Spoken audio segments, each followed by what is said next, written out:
Tonight we will not chase the noise of thrones or the clangor of gods at war.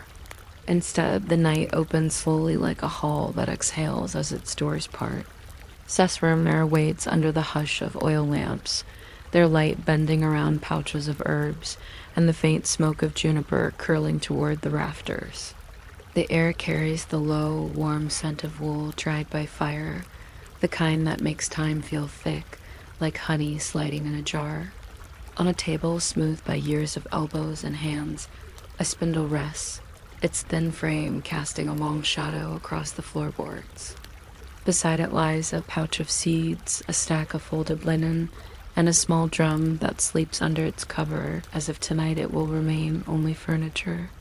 Freyja moves through the room with the precision of someone who has never misplaced a step. The click of her bracelets is the loudest thing she allows. Even her breathing seems aligned with the slow rhythm of the hall. Then comes Odin, not with the storm scent of spears or the rustle of his ravens, but with the weight of someone used to being feared, now pretending to be only a student. His single eye follows the motion of Freyja's hands as she sorts the cords and knots, the work of patience rather than conquest. The room itself seems to lean closer. This is a night for knowledge whispered in wool, for lessons carried on the soft shuffle of threads rather than the crack of thunder. If you choose to stay, let the lamp's circle of light keep you company. And if you drift off before the first knot tightens, the night will hold the story for you anyway, the way it always has, measured, unhurried, and patient enough to wait for dreams to pass before continuing. And so the room waits, lamps burning low, threads gathered in patient spirals, the air carrying the warmth of herbs and the faintest hum of something older than speech. Freyja's hands move with the same quiet certainty as water finding its path, each gesture weaving the night tighter around its center. Odin leans closer, not with the hunger of conquest, but with the stillness of someone who knows power lives longest when it speaks softly.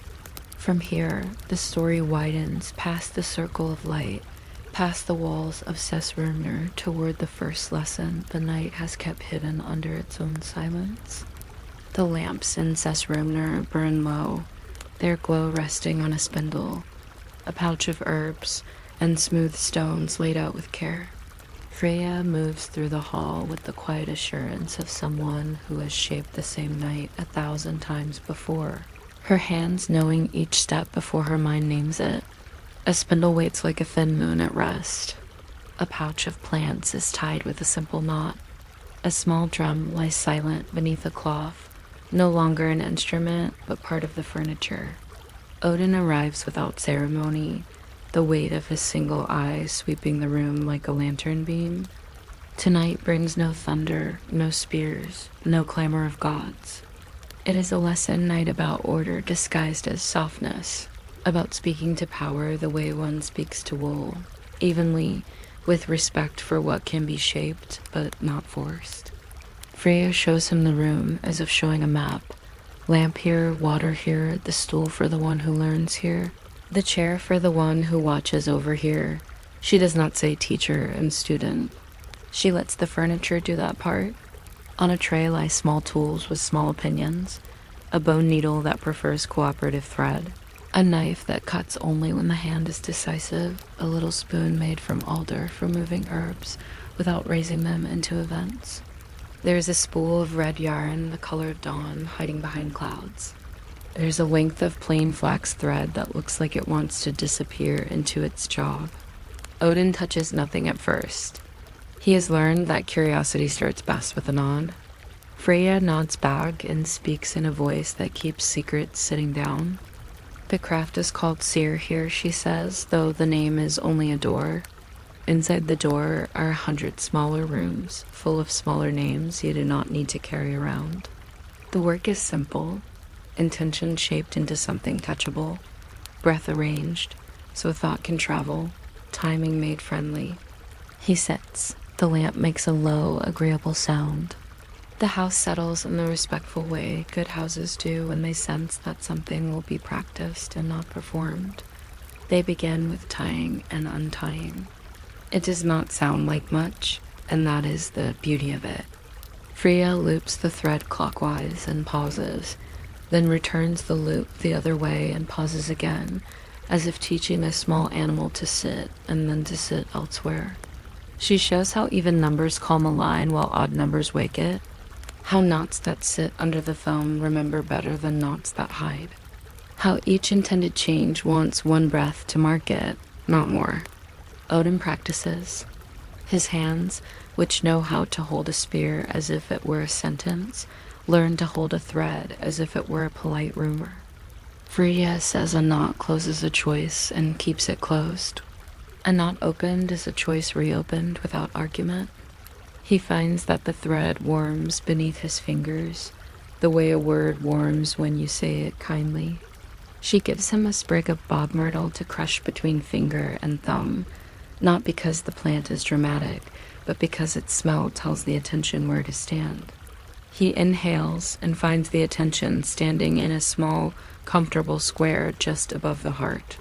For a god who enjoys big pictures, this small square feels like a true country. Breath is counted next, though not to punish the lungs with numbers. In on 4 as if walking, she says. Hold on 2 as if listening. Out on 4 as if answering with a nod. Rest on 2 as if the room replied. A rhythm is a table on which you can set the bowl of the mind. While he breathes, the spindle begins to hum, turning flax into line with the quiet certainty of rain, turning soil into scent. Freyja does not talk about visions. She talks about tide and thread tension and the right amount of lamplight for seeing without seeing too much. He looks at the shallow bowl of water on the table. It is not for scrying tonight. It is only for reminding the room that surfaces remember. If you look into it and see more than a room, you are looking too hard. He smiles at that. He is a person who could look a hole through stone. It is nice to be told that stone prefers to be stone. He asks finally, in that careful voice he saves for better answers, what the craft costs. Freyja moves a small cloth and reveals nothing shocking. Just a piece of chalk, a spool of thinner thread, a folded scrap of linen with notes. It costs names, she says, if you are careless. It costs the habit of rushing. It costs the kind of pride that makes you think intensity is the same as skill. He nods because he has tried intensity before and found that it keeps you warm but not wise. She tells him that what people fear in Seiðr is not danger but humility. To do it well, you must prefer clear edges to loud edges. You must like the idea that knowledge can arrive dressed in housekeeping. He laughs without sound. He is ready to be the student who stacks bowls and finds that truth lives in the way they do not wobble. The night thickens. A thin veil is hung between the lamps and the working space, not to hide anything, but to ask the eyes to rest while touch and memory take more of the load. Freyja sets down a reed mat, not quite a platform and not quite a stage, called by some of Seiðr, a word that steps wide and slow. Odin sits upon it as if sitting atop a quiet hill. She gives him a simple intention to carry, call up what is already here, but ask it to sit closer, not to arrive from far away, not to change its shape, only to sit closer. It is the friendliest kind of magic there is. He breathes. The lamp breathes. The spindle breathes. The hall makes the sound a hall makes when it approves of a method. Now the work becomes thread, knots, and fate, though not the loud fate that throws spears across the sky. The spindle turns sunwise, because that is how the mind likes to travel on easy days, and the thread gathers into itself the small, obliging pull that all good choices share. Freyja's hands float. She ties in pairs, 2 for the start of a task, 2 for the way paths meet, 2 for the moment the mind says yes to its own plans. This is not superstition. It is consistency, which is the kind of superstition that works. She ties once for breath, once for word, once for action, once for rest, then lets the line lie as if the line were thinking. Odin repeats the sequence until the fingers remember it without explanation. The thread does not become a net. It becomes an argument that refuses to raise its voice. She shows him how a knot can hold the memory of a promise without trapping the person who made it. She shows how a slip knot is a door that agrees to stay shut while you sleep and to open when you wake. She shows that the tiniest overhand knot, placed where thumb meets forefinger, can behave like a period in a sentence you were tempted to lengthen. He learns that a piece of line slightly thicker than needful is a good place to put worries. The line keeps them busy, and the mind continues about its chores. It is gently absurd to watch the Allfather nod as a thread nods back. Yet here the absurdity is a dessert no one orders and everyone receives. Seeing without eyes is more pedestrian than songs suggest. It is sitting with the veil and the reed mat and the hum, and letting the mind take its own walk around the room. Freyja seats him so he can lean his spine against a pole that has watched many nights and never tried to be interesting. The pole knows endurance, the body borrows it. A soft drum finds the slowest beat it can keep without falling asleep. She advises him to notice 3 certain things and let them repeat at their own pace. The way the thread slides, the brief sweetness of bog myrtle, the cool patch of air near the bowl of water. In this slow carousel, impressions arrive like neighbors carrying dishes to a supper that will never end. He sees the idea of a path rather than a path. He sees the idea of a bird rather than a bird. He sees the idea of a door rather than a door. It is enough. He writes a few short lines on the linen with a dull stylus. Not prophecy, not poetry. Notes like light is kind to the left edge, and the reed mat prefers bare feet, and breath is a good clerk. When the drum stops, the notes go to sleep with the room and will be consulted in the morning by 2 people who like useful sentences, more than grand declarations. Names, Freyja says after a while, are a tool with sharp corners. If you name a thing too soon, the corners catch on everything and tear your day. Call it this for now, she suggests, and that for later, and keep the secret name folded where it can mature. Odin knows all about secret names.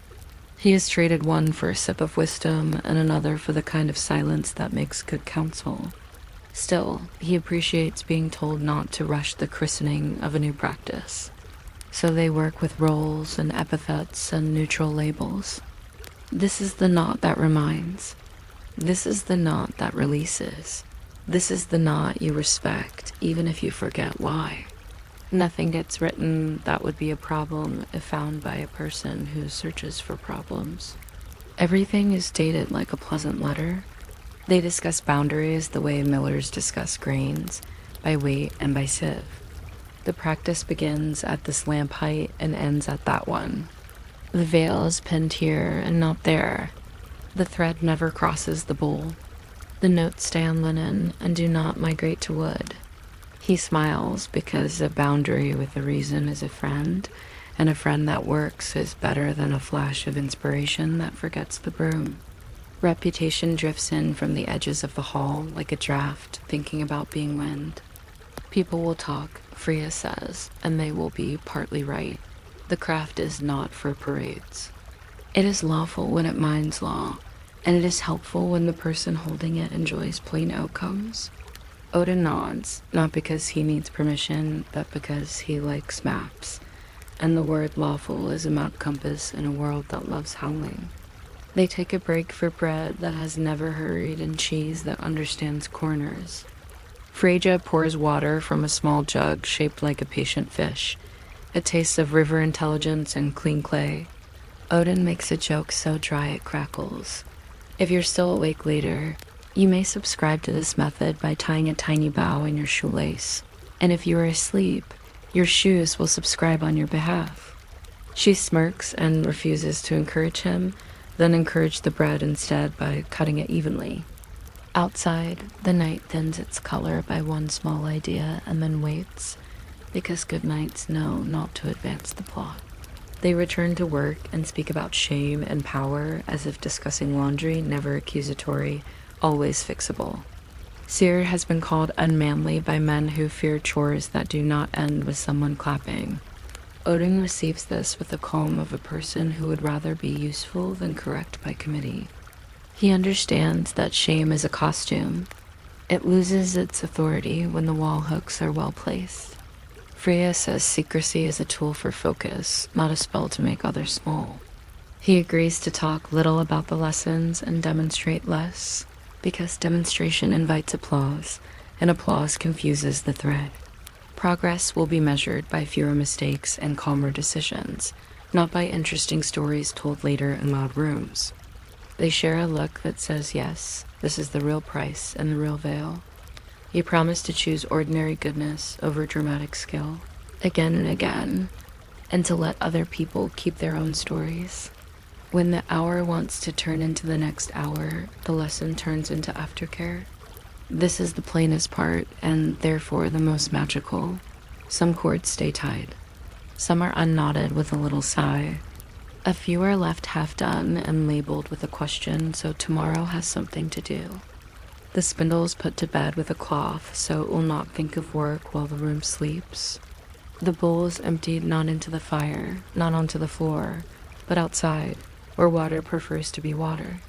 The mat is rolled from left to right, never right to left, because left to right tells the day, thank you, while right to left tells it, I am not done with you yet.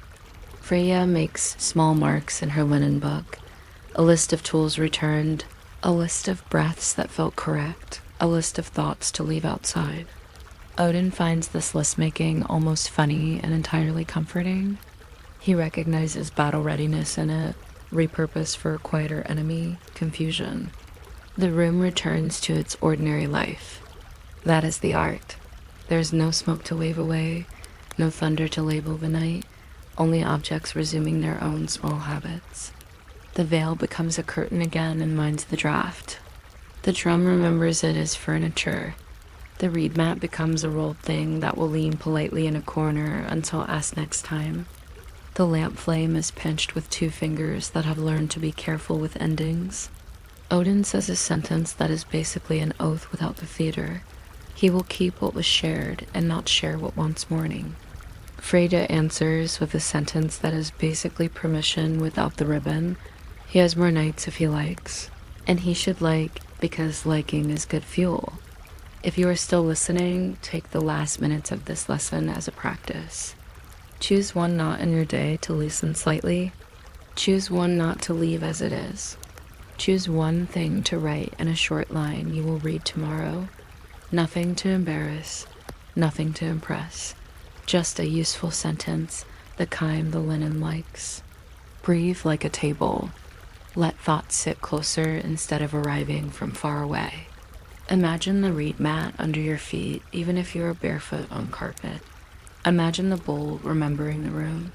Let the night put away its names so they can develop quietly.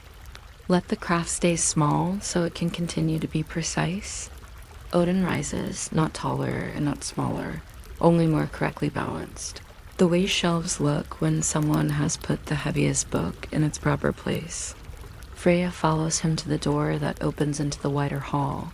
They do not bow. They simply close the door the way good doors are close thread kept, voice quiet, lesson carried without display. Outside, the corridor smells like cool stone and beds that have made promises to spines. Inside, the notes on linen lie still, waiting for the kindest light. The night does not finish. It spirals down into tomorrow's first tidy act, which may only be tying a shoe with a bow that knows exactly why it is a bow. If you have gone under while we talked, the bow can wait. If you remain, you can smile into the dark and let yourself be the kind of student who passes the test by sleeping through it. You might not expect a sacred well to keep a calendar, yet earth spring below the roots of the ash quietly tracks the day with habits that would make any librarian proud. At first light, the surface is as smooth as an unopened letter. The three women come with the same unhurried steps they have used for centuries, and the water does not startle. Carries the ladle that remembers beginnings. Burgundy has the cloth for wiping drips before they become curls. Skuld brings the small knife used only for trimming frayed ends from the threads that will be placed around the basin's rim. The well smells the way cold iron would smell if it had learned patience. They greet the roots by touch, the way gardeners greet soil, and the tree hums a low, contented note that no bird bothers to imitate. People talk about destiny as if it were thunder, but here it behaves like a careful breakfast. If you are still awake a little later, you can approve of this quiet system by thinking one solid approving thought. If you drift off early, the well will count your sleep as a fine omen and will add it to the morning as totals under healthy drowsing witnessed. The daily tasks are precise and small. Draws the first bowl and pours it over the nearest root so the bark can remember its best years. The water leaves a faint white sheen that looks like the past pretending to be frost. Burgundy spreads fresh clay around the rim where threads will lie to soak a sensible bed, neither too eager nor too cold. School checks the basket where yesterday's finished chords are coiled in polite spirals and gives each a little press that feels like an approving stamp. They speak in short phrases that do not expect replies. A good morning here is merely the sound of a ladle touching wood. When visitors come, they expect prophecies, and the well can do that, but it prefers maintenance. There's a chart of sorts scratched into the stone in a hand that does not believe in flourishes. Moon mild, wind undecided, roots content, travelers possible, long stories unlikely. Odin has peered at this chart and pretended to understand all of it. The Norns let him pretend because his pretending never harms a thread. The ravens try to learn the code and get distracted by the shine of wet fibers, which is one reason the code remains safe. The threads themselves are a small miracle of organization. A row of pegs holds balls of fiber labeled in runes that read like weather reports. Steady gray, hopeful brown, stubborn flax, cheerful wool with a secret. The Norns never let a single color rule a day. A destiny spun entirely in gold would develop impractical thoughts. A destiny spun all in black would become melodrama and refuse to attend breakfast. So plucks a little from each, twisting them together with the practiced motion of someone braiding a river. Burgundy measures by forearm and thumb, a method older than rulers and more flattering to human scale. School tests the pole with her teeth and then adds a knot only she understands, the kind of knot that minds the hinge between now and later. People fear Schooled because she is said to collect debts. In truth, she mostly collects loose ends, the small tidy ones that would snag on doorways if they were not turned into bows. If you are still awake, you could tie a small bow in your shoelace in solidarity and consider yourself quietly enrolled. If you are asleep, your shoes will be pleased not to travel further tonight, which is a better enrollment by far. At midday, the well operates like a library counter during a sleepy shift. Someone arrives with a destiny that needs thinning. Someone else brings one that needs doubling. A farmer leans on his staff and asks for fewer hailstones. Burgundy shortens a loop that had been encouraging storms to tell jokes. A skald wonders if his next poem might flatter the king without making the table restless. Adds a strand of sensible brown that causes rhyme to pace itself. A child presents a collection of pebbles, each with a hole, and announces that the holes are for the future to look through. School takes one and agrees to keep it. She has a drawer labeled Presents from Time, which contains pebbles, buttons, and once a cork used as a boat. All of this looks a lot like ordinary advice. That is the secret of the well. Most fates improve when someone cleans their edges. A destiny is not a plot twist. It is a stack of habits that consent to be stacked again tomorrow. The Norns like habits. They have a shelf of them arranged by season, the same way people keep preserves. There is late winter patience, spring practicality, summer proportion, autumn repair. They label jars in a handwriting as calm as snowfall. When the afternoon lowers its voice, they sort the day's requests into 4 piles, not because 4 is magical, but because 4 makes a tidy square on the table. In one corner lie the destinies that need nothing, which are marked with a pebble, so the owners do not panic later and add complications. In the second corner lie the destinies that need space, which receive a knot that loosens itself with rain. In the third are the destinies that can unspool faster without injury. These get a small spin of a spindle that likes to pretend it is a wheel. The fourth corner holds the destinies that truly must wait. These are tucked under a piece of damp cloth, the color of advice. The cloth is heavy enough to discourage fidgeting. There are famous lives in the piles sometimes. Seiðr has been here more than once, though his thread behaves like a creature that insists on the steepest path. There are also nameless lives that smell of bread and straw and rain on the road, and the Norns praise these lives out loud because bread and straw and rain on the road hold the world in place while heroes go galloping. Visitors ask whether the Norns argue. They do not. They negotiate in actions, or makes a line shorter. Vergandi moves the peg one finger to the right. Skuld chooses a knot that can be untied by anyone with reasonable hands. That is their version of debate. If a thread feels insecure, they give it a small weight made from polished bone, a friendly gravity that prevents dramatic exits. If a fate looks too shiny, they scuff it with wool so it will accept instruction. At times a god will arrive with a request shaped like a command. The well is tolerant of gods but obeys only the tree. Odin once brought a question wrapped in 7 different nouns. The Norns unfolded each noun the way you unfold a shirt and handed them back, one by one, ironed. He took the hint and went away to practice being wise in plainer fabric. Late afternoons are for maintenance that looks like ritual. Wipes the ladle dry and oils the handle with a thumb so it ages like a well-loved tool and not like a story trying to be tragic. Vergandi cleans the bowl with sand that remembers rivers. She circles sunwise 3 times because the bowl prefers that motion and tends to sparkle under good manners. Skuld sharpens the little knife on a stone that hums if pressed too hard. She never presses too hard. The threads that were soaked in the rim's clay bed are lifted and hung to dry over a line stretched between 2 roots.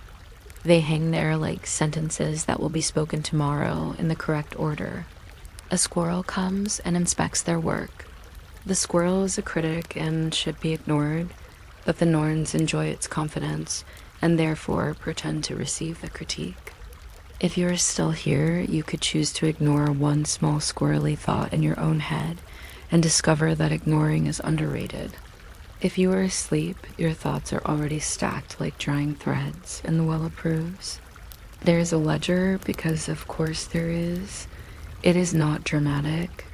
The cover is plain wood with the corners rounded by the touch of many days. Inside, the entries are small and regular. A line might read, move 3, soften 1, postpone none. Another, tied 2 in pairs, added weather knowledge. Recall on the equinox. There is a column for water's mood, which is flipped from sullen to helpful more often than not, because water enjoys being watched. The ledger's last pages are a list of repairs made to the world that nobody noticed at the time. One day they tightened the concept of bridge, just enough that goats would trust it. Another day they added a half idea to the habit of hospitality, so visitors could stop at doorways without feeling foolish. They do not write names in this section. Fame does not improve repairs. The ledger smells faintly of ink and cold air, and something like mint that may not be mint. Odin has offered to copy it, and they have politely declined. He understands. Some things prefer the handwriting they were born into. Every well needs company that does not ask for water. A raven sits nearby most days, not to interfere, only to practice pretending it knows secrets.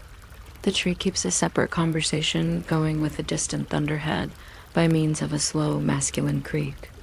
A wind shows up once in the late afternoon and tries to rearrange the shelf of pegs. Skuld taps the cut edge of the shelf with her knife, and the wind remembers itself and leaves. The roots shift by the width of a breath, and half the basin tilts. Vergandi nudges a flat stone beneath the heavier side, and the well returns to level. Solutions here are almost invisible. That is how you know they are correct. If you are still awake, admire one invisible solution from your own day, a dish put in the right place, a sentence shortened, a glance that shows kindness. If you are asleep, the well will admire on your behalf and sign your name with water. When evening arrives, the Norns do what you might not expect. They gossip gently about time. They do not ask what will happen. They ask how it will feel when it does. Remembers a winter with a sincere wind. Vergandi suspects the next spring will be polite. Skuld predicts a small run of promising mistakes that will tutor a village into wisdom. They laugh at the kind of joke that never leaves the table. Skuld shows a little jar of beads found in an old thread and says, "These were the extra bright days we saved in case someone needed them later." Vergandi adds 2 beads to the jar because it has been a good afternoon and the sky has not misbehaved. Closes the jar and knows exactly where it goes on the shelf, in the row between useful rain and civil courage. There is great satisfaction in placing things. They also maintain a box with spares for the world, not luxuries, just spares. Spare patience folded like cloth. Spare common sense wrapped in twine, the tag reading in case of festival.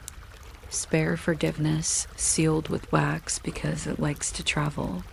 Very rarely they take out spare luck, which is a tiny bundle of mixed threads that smells like kitchens and travel songs. They try not to use it. People grow over-dependent on luck if introduced too early. A child once asked if spare time was in the box. The Norns answered carefully, "Not in the box, but there is often a little under the table if you sweep slowly enough."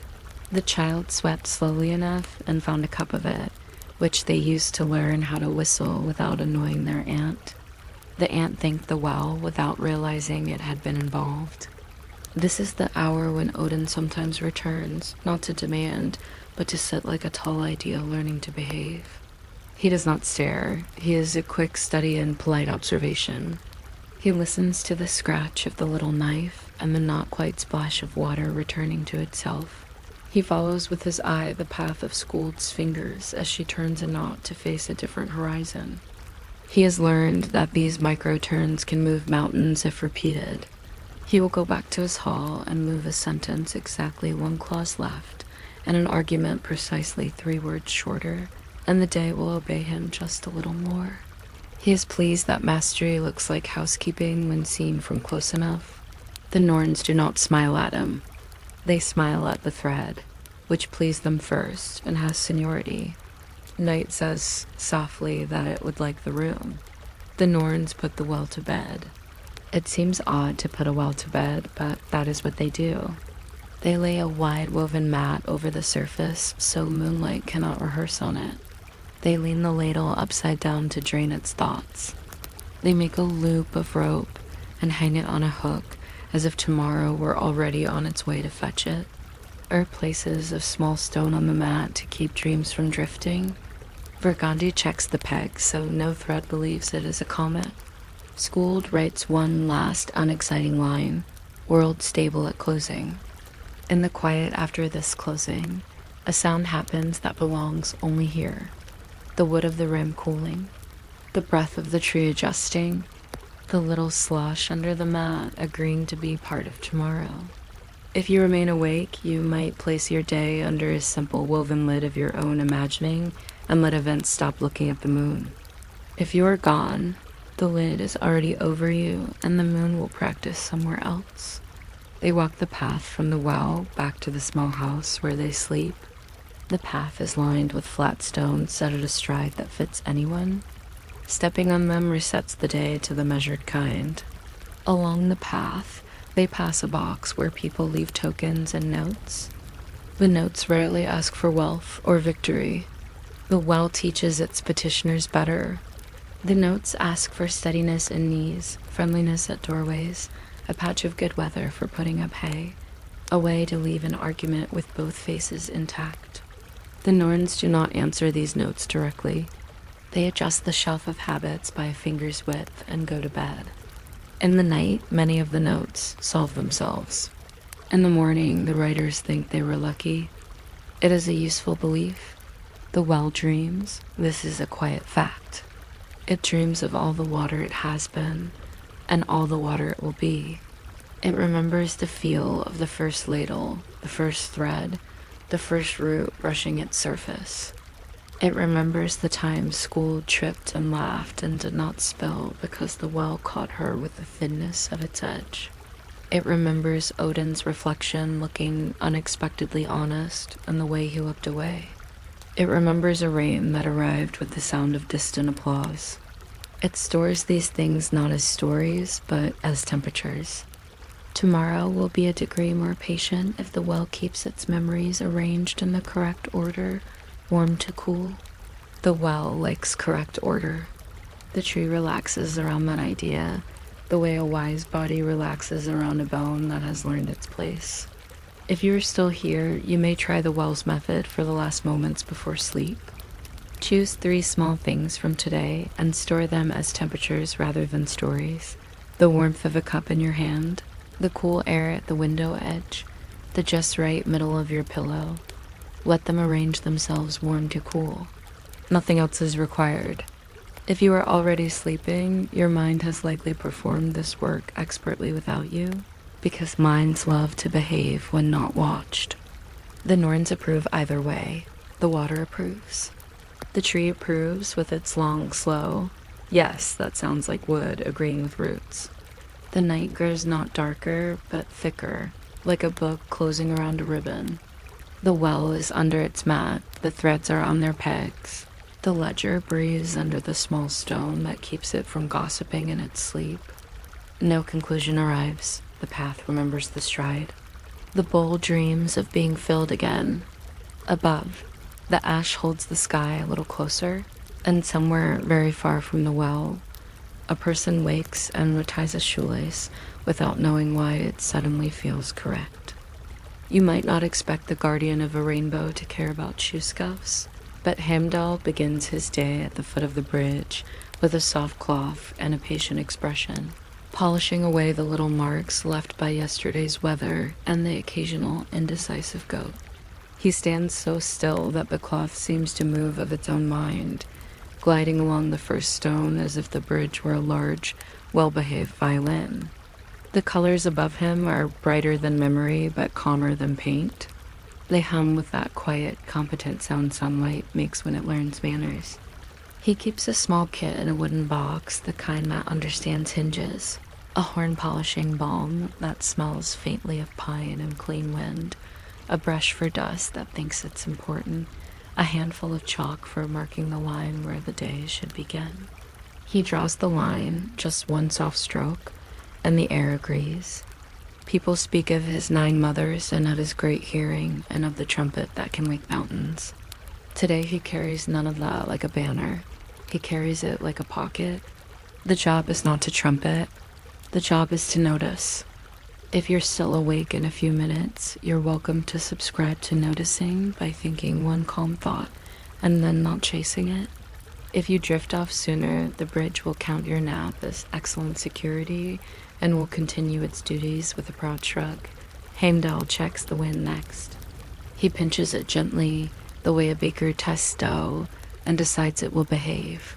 He can hear grass growing if he leans his head toward a hill and promises not to make a fuss. He can hear wool lengthening on the backs of sheep if the sheep consent to be measured, which they usually do around lunchtime. He eats sound the way others eat soup, small spoonfuls with long pauses between them.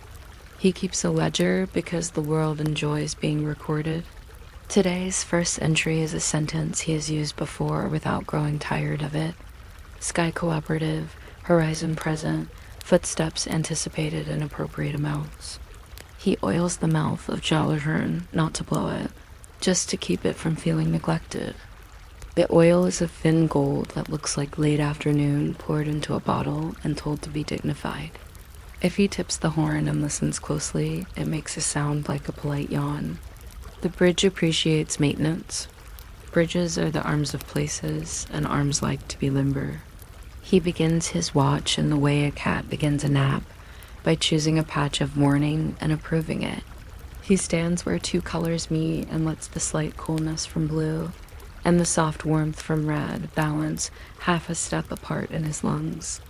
He watches both directions with the amount of attention a good host gives to a front door, welcoming as a policy, precise as a habit.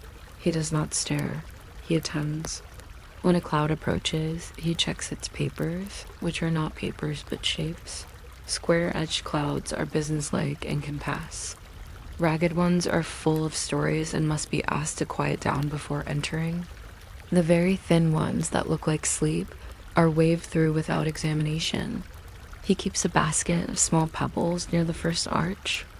Each pebble has a job. One is to weigh down a conversation that might otherwise float away. One is to mark where a hoof slid so that future hooves will feel validated. One is simply round because roundness is a form of permission. Visitors come like weather, politely and with personal quirks. A farmer climbs the first step to ask if the rainbow is open for seasonal errands. Heimdall says that rainbows are always open for errands that do not hurry. The farmer nods, which is the appropriate speed for agreement, and leaves a small gift, a sprig of dill tied with twine, the kind of offering bridges love because it says, "We were thinking of you while seasoning soup." A skald pauses to ask whether certain rhymes are safe to carry over the ark. Heimdall replies that rhymes travel better if they wear walking shoes and leave their capes at home. Two children arrive with a jar of rain they captured themselves. The jar is cloudy with pride. Heimdall thanks them and releases the rain to its parent sky, which makes the sky feel responsible and improves the afternoon. If you are still listening, you might place one jar of your own thoughts back where they came from and feel the brain grow quieter by a spoonful. If you are already drifting, the jar has been put away for you, which is the best kind of housekeeping. He keeps drills for his senses, not the military kind, but the useful, domestic kind. Every hour he listens for a sound that does not belong and writes it down, not to punish it, but to reassure the rest of the sounds that they have been noticed. Today at the second hour, he hears a beetle attempting to move a sugar crystal that outweighs its hopes. He notes a beetle negotiating with geology. At the fourth hour, he hears a long rumor of wind that turns out to be a flock of geese debating vowels. He writes, "Geese trying brave pronunciations." At the sixth, the thin clink reveals itself as the harness of a distant cart discovering a pebble. He advises the pebble from afar to choose a different destiny, and feeling respected, the pebble does.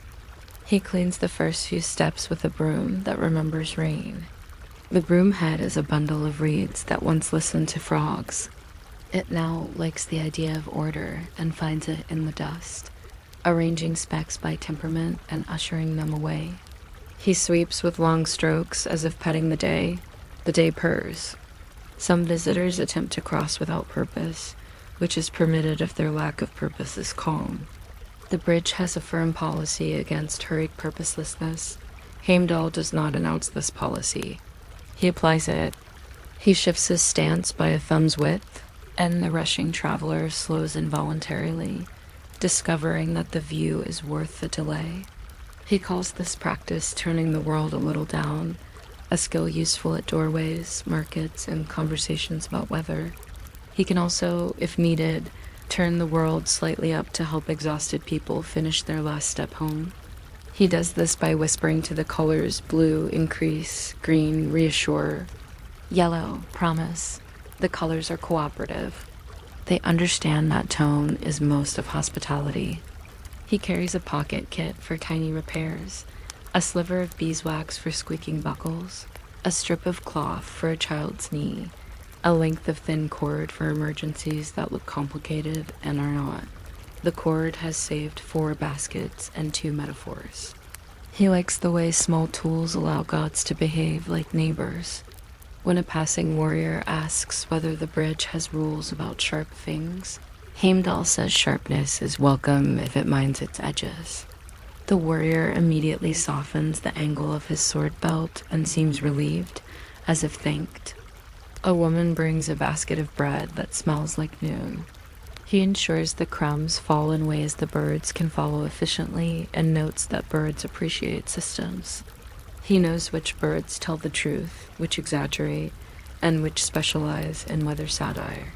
He knows that the raven's sarcasm is a form of love. He allows it to pass uninspected. Around midday, the bridge glows with that mild, generous light that makes everything try to be a painting. Heimdall takes out a small wooden board and copies 2 runes very carefully, one for keeping, one for letting. He places the keeping rune near the left hand and the letting rune near the right, and stands between them, letting his hands learn which belongs where. Keeping is for oaths, schedules, and lunch plans. Letting is for grudges, explanations that don't improve after the second telling, and the wind's choice of direction.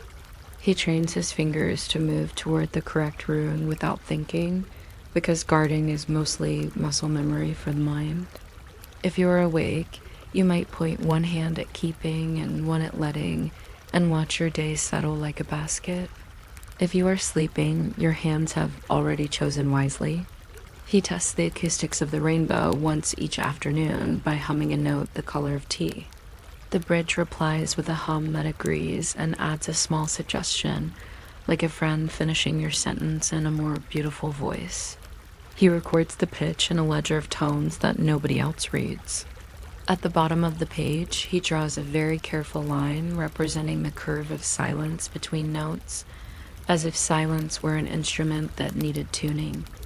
The horn rests on its stand and enjoys not being important for many hours at a time. Heimdall dusts it with a cloth that does not shed, because shedding on a horn is like coughing in a library. The mouthpiece is warmed between his palms, simply to say, "I remember you." He has a cup of barley drink that tastes like sensible decisions. He sits on the lowest step because leaders who sit low make other people feel taller. As the day turns into its second scene, travelers change from those who begin to those who return. A shepherd passes, counting sheep, but not too loudly. Heimdall hears the counting and adds a number for the shepherd, a secret number, so the flock adds up to peace. A fisherman carries nets that smell of salt and dawn. He asks if the bridge is good for mending. Heimdall nods and shows a dry patch with friendly wind. They sit together and scheme about knots. The fisherman prefers the knot that forgives. Heimdall prefers the knot that remembers. They tie both, and both work. A skald back from a hall reports that his poem was well received, especially the part where he compared patience to a calm river, teaching stones to be smooth. Heimdall suggests adding a line about bridges being polite rivers with excellent manners. The skald laughs and says he will, but then forgets, and the world continues. He lends the bridge to weather in small, reversible arrangements. Sometimes the arc lowers a breath so the old can feel taller for the first 5 steps. Sometimes it brightens a notch to persuade a shy person to cross, as if stepping into applause. Heimdall asks nothing in return except good behavior, which weather usually supplies, being large-hearted. He keeps a tally of 3 small things each day that worked without plan. Today, a wheel that squeaked until a passerby thought of oil. A child who nearly cried and then did not. A cloud that chose restraint. He circles each with a rune that means more of this, please. He finds that praising the ordinary is the cheapest, most reliable magic. Afternoon fades at the edges. He removes a very small stone from the first riser because it longs to be a ring and is not doing good work as a trip hazard.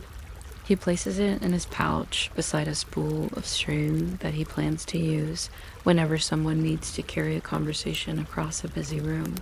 He tightens a strap on the horn's sling and replaces a stitch on his glove that had been daydreaming. He hears faintly the sound of wool drinking sunlight on a distant hillside and marks the time. Half a breath before the hour. Earlier than yesterday, a good sign for that field's confidence. He twists the smallest adjustment into his posture, and the bridge follows, aligning itself with his spine like a well-trained sentence. The third scene arrives without a seam, as good scenes do, the part of day when shadows are long enough to become opinions. Heimdall tips his head and counts the distant conversations of trees, which gossip about wind and precise syllables. He files leaf reports in his mind by size. Birch gets tiny notes. Oak gets sentences that sound like old men with jars of honey. Pine gets the steady drumbeat of needles, which is reassuring even on holidays. He can hear a fox inventing an alibi for footprints it hasn't made yet. He can hear a river practicing speeches for spring. He writes nothing of this down because some knowledge prefers to travel by heartbeat. At this hour, etiquette becomes a craft. A troll approaches the far end of the bridge, reconsidering its posture mid-step, as if caught in the act of being a stereotype. Heimdall raises a hand and offers the universal sign for gentle truth. The troll pauses. He recommends, in a tone that washes even the rocks clean, that trolls leave grievances under the third stone from the left, where grievances are collected and brushed weekly. The troll nods, relieved to have infrastructure. A dwarf arrives with a cart full of precision and asks for permission to pass with a loud wheel. Heimdall grants it for 10 heartbeats and then offers a small wedge as a gift. The wheel chooses humility and the cart proceeds in a better mood. 2 lovers step onto the bridge and begin to whisper. He tilts his head politely away and orders the wind to murmur. The wind obeys and becomes a chalkboard eraser for words that do not want to be stored. He has a quiet policy about lost things. The first step collects them, the second step displays them. By the third, they usually find themselves. Today, the collection includes a thimble with ambitions, a ribbon that thinks it belongs to a bird, and a flat stone carved with a symbol that means both home and hinge. He keeps a short list of owners' names where the world can see them without feeling named. A careful hand, a patient pocket, a hurry that has learned its lesson. He does not keep the objects long. Bridges do not hoard. If an item lingers, he teaches it a trick thimbles learn to ring softly when their person passes. Ribbons learn to flutter at the proper shoulder height. Stones learn warmth when picked up by the right palm. Evening inaugurates the 4th scene with a temperature more than a color. Heimdall walks the length of the bridge, not to check it exactly, but to compliment it. Bridges behave better when praised. He says to the blue, "Thank you for quiet." To the green, "Thank you for patience." To the red, "Thank you for confidence with manners." The colors accept the thanks without growing vain, because they are too busy being useful. He sets the horn on his shoulder for a moment, not to alarm anyone, but to remind himself that it is there. Its weight is promise, not threat. He imagines blowing it and then imagines not blowing it, and enjoys that both are in his power. He prefers the second image. He often does. He closes the day with a ritual that would embarrass a lesser god. He sweeps again, very lightly, as if the broom were explaining forgiveness to the stones. He arranges the pebbles in a pattern that reads as a sentence only to people who understand the grammar of roundness. All is well, try sleeping. He rubs a dot of balm into a tiny crack where yellow meets blue so that color will flow gently overnight. He writes one last unimaginative line and the ledger bridge aligned. Horizon courteous when completed assignments, and sets the book on a shelf that has learned how to cradle facts. If you are still here, this is the moment to set today on a shelf, unimaginatively if necessary, and allow the shelf to do what shelves do. If you are already gone, the shelf has taken your day and placed it under the label ordinary success. The light sinks and the bridge grows slightly more itself. He listens once more, the big listen, the one that measures the world by breath. He hears everything there is to hear and chooses not to be overwhelmed by the miracle of it. He takes what he needs for the night, which is a very small portion, 3 sounds to keep him company while his eyes rest open. The rustle of a mouse with ethical intentions, the almost silence of dew deciding to happen, the sigh of a star rehearing its own name. The rest he catalogues into the dark with a nod.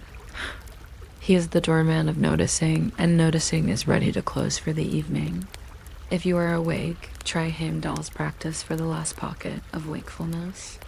Stand in your mind where two colors of the day meet, maybe the color of your pillow and the color behind your eyelids, and let one be slightly cool and one slightly warm. Choose one sound to be yours and let the others pass, as if filing politely through a door you hold. If a thought wants to cross in a hurry, slow it by one shoe and smile at it for having somewhere to go. Allow the bridge between today and tomorrow to be literal. A long, easy arc that does not require you to do anything but breathe under it. Night is never a surprise to a guardian. It is an appointment that arrives on time. Heimdall turns the world a little down, and the bridge folds its brightness into a comfortable shawl. The horn rests, the pebbles obscure themselves into dark commas. The broom leans with the posture of a retired soldier who still enjoys sunrise. He places the small wooden box against the first step, not because the step needs it, but because boxes like to feel useful while they sleep. He takes one slow circuit with a kind of attention normally reserved for first snow and last tea, and then he becomes as still as a good idea. The colors breathe. The air cools by a polite amount. Somewhere far away, grass lengthens exactly 1 secret millimeter, and he hears it, and he lets the sound go. Nothing concludes. The bridge continues being a patient sentence connecting clauses that are in no hurry to end. If you are here, the sentence can hold you indefinitely. If you are not, it holds you anyway and keeps its watch with the soft pride of a well-polished day. You might not expect eternal youth to smell faintly of beeswax and late apples, yet Odin's workroom carries exactly that scent, the clean, calm aroma of fruit that has decided to keep time politely.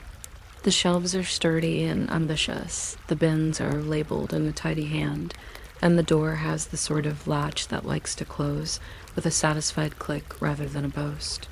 In the corner stands a narrow table where Idun keeps her cloths and soft brushes and the small, round tin of balm that makes every apple glow the way morning glows on calm water.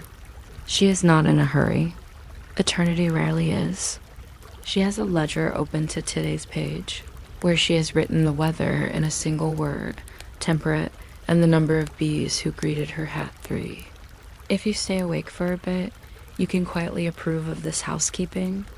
If you drift before the bees finish counting themselves, your nap will be filed under healthy orchard practices and no one will argue. Idun keeps more than fruit. She keeps routine, which is the real engine of miracles. The first task is the inspection of baskets.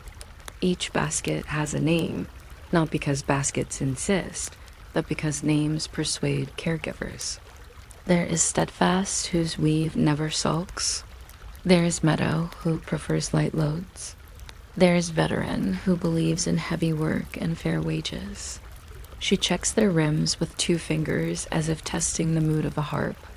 Any rough reed is trimmed with a knife that would rather be helpful than sharp. Baskets spend the year like well-behaved planets, circling from the orchard to the room and back again, bringing the same stars home in new alignments. Idun wipes their handles with a cloth dabbed in linseed and thanks them for last season's carrying. They are very modest about it. The gods, who love big gestures, seldom think about handles. Idun thinks about handles first, which is why the future continues to cooperate. On the middle shelf sit the polishing cloths in a little row that looks like well-folded leather. A thin linen for days when shine ought to whisper thicker cotton for afternoons. When a heroic gleam can be tolerated and one soft wool square that the apples clearly prefer because apples, like singers, enjoy a bit of velvety attention before work. She lifts the lid from the tin of balm. It is made of beeswax, a hint of honey, and a secret that might be patience, and it smells the way a small favor feels. Idun rubs the cloth in slow circles until her hand remembers the pace, then picks up an apple and gives it the old steady light. The golden skin deepens as if choosing to be remembered. She turns the fruit not to admire, but to confirm that the stem sits like a good sentence, infirm, brief, inevitable. She listens for that tiny, confident squeak that means readiness. Each polished apple returns to its linen cradle, where it rests like a sealed letter with impeccable penmanship. Inventory follows because immortality also adores math done kindly. Idun reads the tags she wrote last moon. First brightness, 12. Sun remainder, 9. Evening calm, 15. Odds and ends, 6, which is the bin for apples that grew up interesting. She has a small scale that does not enjoy drama and gives the same answer 3 times. She weighs an apple for the joy of hearing certainty. On a narrow shelf above the ledger, she keeps a line of little stones that mean nothing to anyone else and everything to the day. A speckled one for visits, a gray one for questions about poetry, a white one for the occasional request that is definitely not an emergency. When a god knocks a civilized knock, because the room educates, she will glance at the stones and understand what sort of patience to prepare. Bragi will arrive later, of course, with his gentle harp smell in his pocket full of adjectives. Loki turns up sometimes with a smile that keeps looking around for an exit. She has learned to offer him a small, imperfect apple called Not Today, and he has learned to accept it with gratitude disguised as laughter. Her orchard is a quiet map on the other side of the door. The trees stand in rows that follow the land's own exhale. Idun walks between them with the easy steps of someone cooperated with by paths. She greets the bees, who have their own schedules posted wherever flowers form committees. The hives are painted simple colors that even drowsy bees can remember. There is a blue with opinions, a green that forgives, a white that seems to be the sound of cleanliness itself. She checks entrances the way librarians check light bulbs. From a pouch, she scatters the smallest offering water with a whisper of honey, so the air will carry sweetness for the nervous. A goddess who keeps youth must also keep calm, and bees are connoisseurs of calm. When they bump a visitor's hat, it is not aggression, it is quality control. Idun touches the brim and promises to keep to the path. A wren, which believes in approval, agrees loudly. Pruning is the hour's main music. She cuts a twig the way a teacher edits an essay, leaving the best sentence and making space around it. Each snip is slow and correct. She speaks to the tree in a language of balance. The tree replies in sap. A strong gust passes and the branches fail to argue, which is how you know a conversation has gone well. At each cut, she applies a smear of balm to keep weather from asking impertinent questions.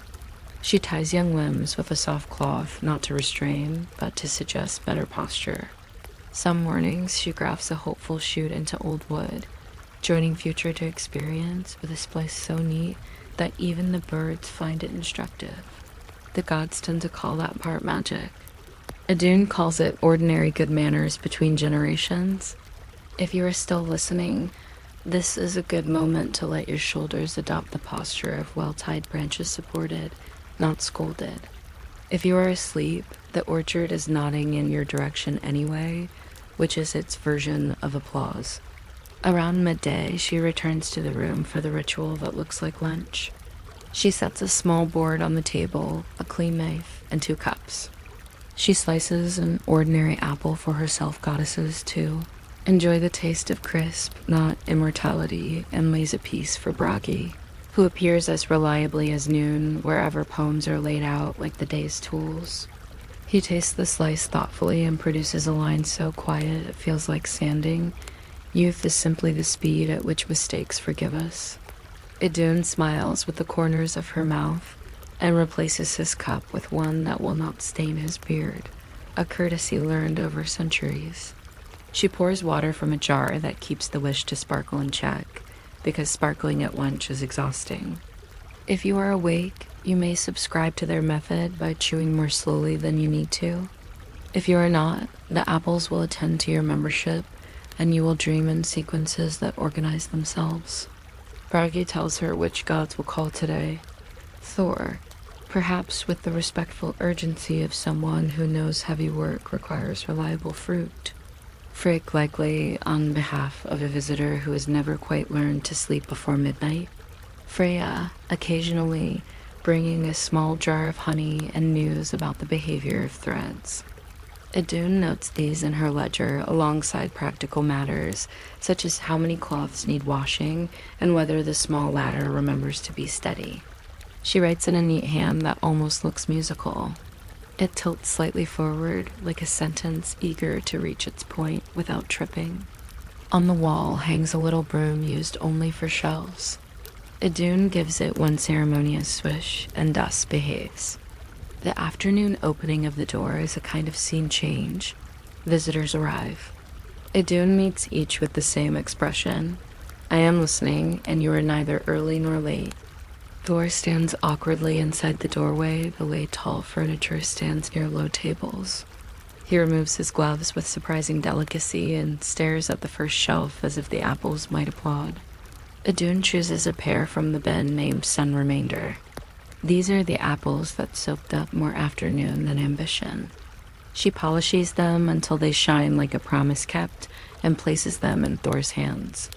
He relaxes a fraction of a cloud and thanks her with that weathered politeness he keeps for people who look unimpressed by thunder. She notices a frayed thread on his sleeve, threads it back through the cuff with a needle that cannot be bothered to snag, and sends him out the door with a small packet of balm for the road. He goes away less like a storm and more like a well-built cart.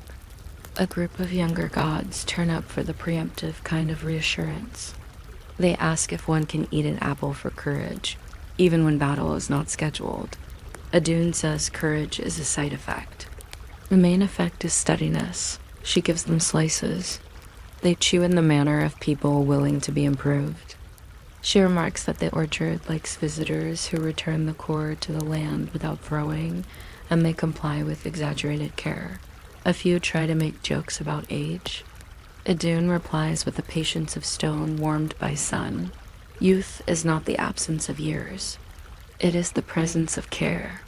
They nod the way students nod when they don't quite understand and will understand later. Bragi, leaning in the doorframe, murmurs something that presses the sentence into their pockets. Sometimes a mortal guest arrives by accident, the way a leaf finds itself in the wrong stream. Idun is gentle with accidents. She offers tea and a chair and asks no questions until the tea has introduced itself. The mortal becomes less surprised, then comfortable, then sleepier than expected. Idun puts a small pillow behind the back. She keeps several, each with a different level of forgiveness. She sends the guest away with a plain apple that is not of the shelf, not of the gold, and yet behaves like a good decision. On the path, the mortal eats slowly and thinks probably I should be nicer to my knees. The orchard approves of all improvements, particularly the humble kind. Mid-afternoon is maintenance disguised as philosophy. Idun tests the coolness of the room by stepping on the stone near the door. If it feels like shade, everything is in order. She adjusts the shutters by finger widths that would seem negligible to anyone else and make the difference between proper storage and gossiping fruit. She rewinds twine onto its reel with a method that respects tightness and forgiveness in alternating layers. She sharpens the small knife on a stone that traveled here inside a pocket that never looked important. The knife thanks the stone by remaining reasonable. She makes a new label for a bin with a name that pleases her harvest that thinks. Ahead and copies the old name onto a slip that will become a bookmark in Bragi's private dictionary. He collects her categories. They make his metaphors behave. An episodic breeze brings memory of the one time the apples were misplaced by a certain friend with inventive hobbies. The story is famous and usually told with flailing gestures. Idun's version keeps both hands in her lap. She remembers that the gods aged for a spell, and the world did not end, and then things were put back. She keeps no grievance on the shelf. Grievances attract moths. She keeps one small pebble near the ledger to remind herself that even thieves are sometimes carriers of useful lessons, such as label your baskets, lock your door, and design your latches to outwit enthusiasm. If you are listening, you may adopt her pebble. It is the size of agreement.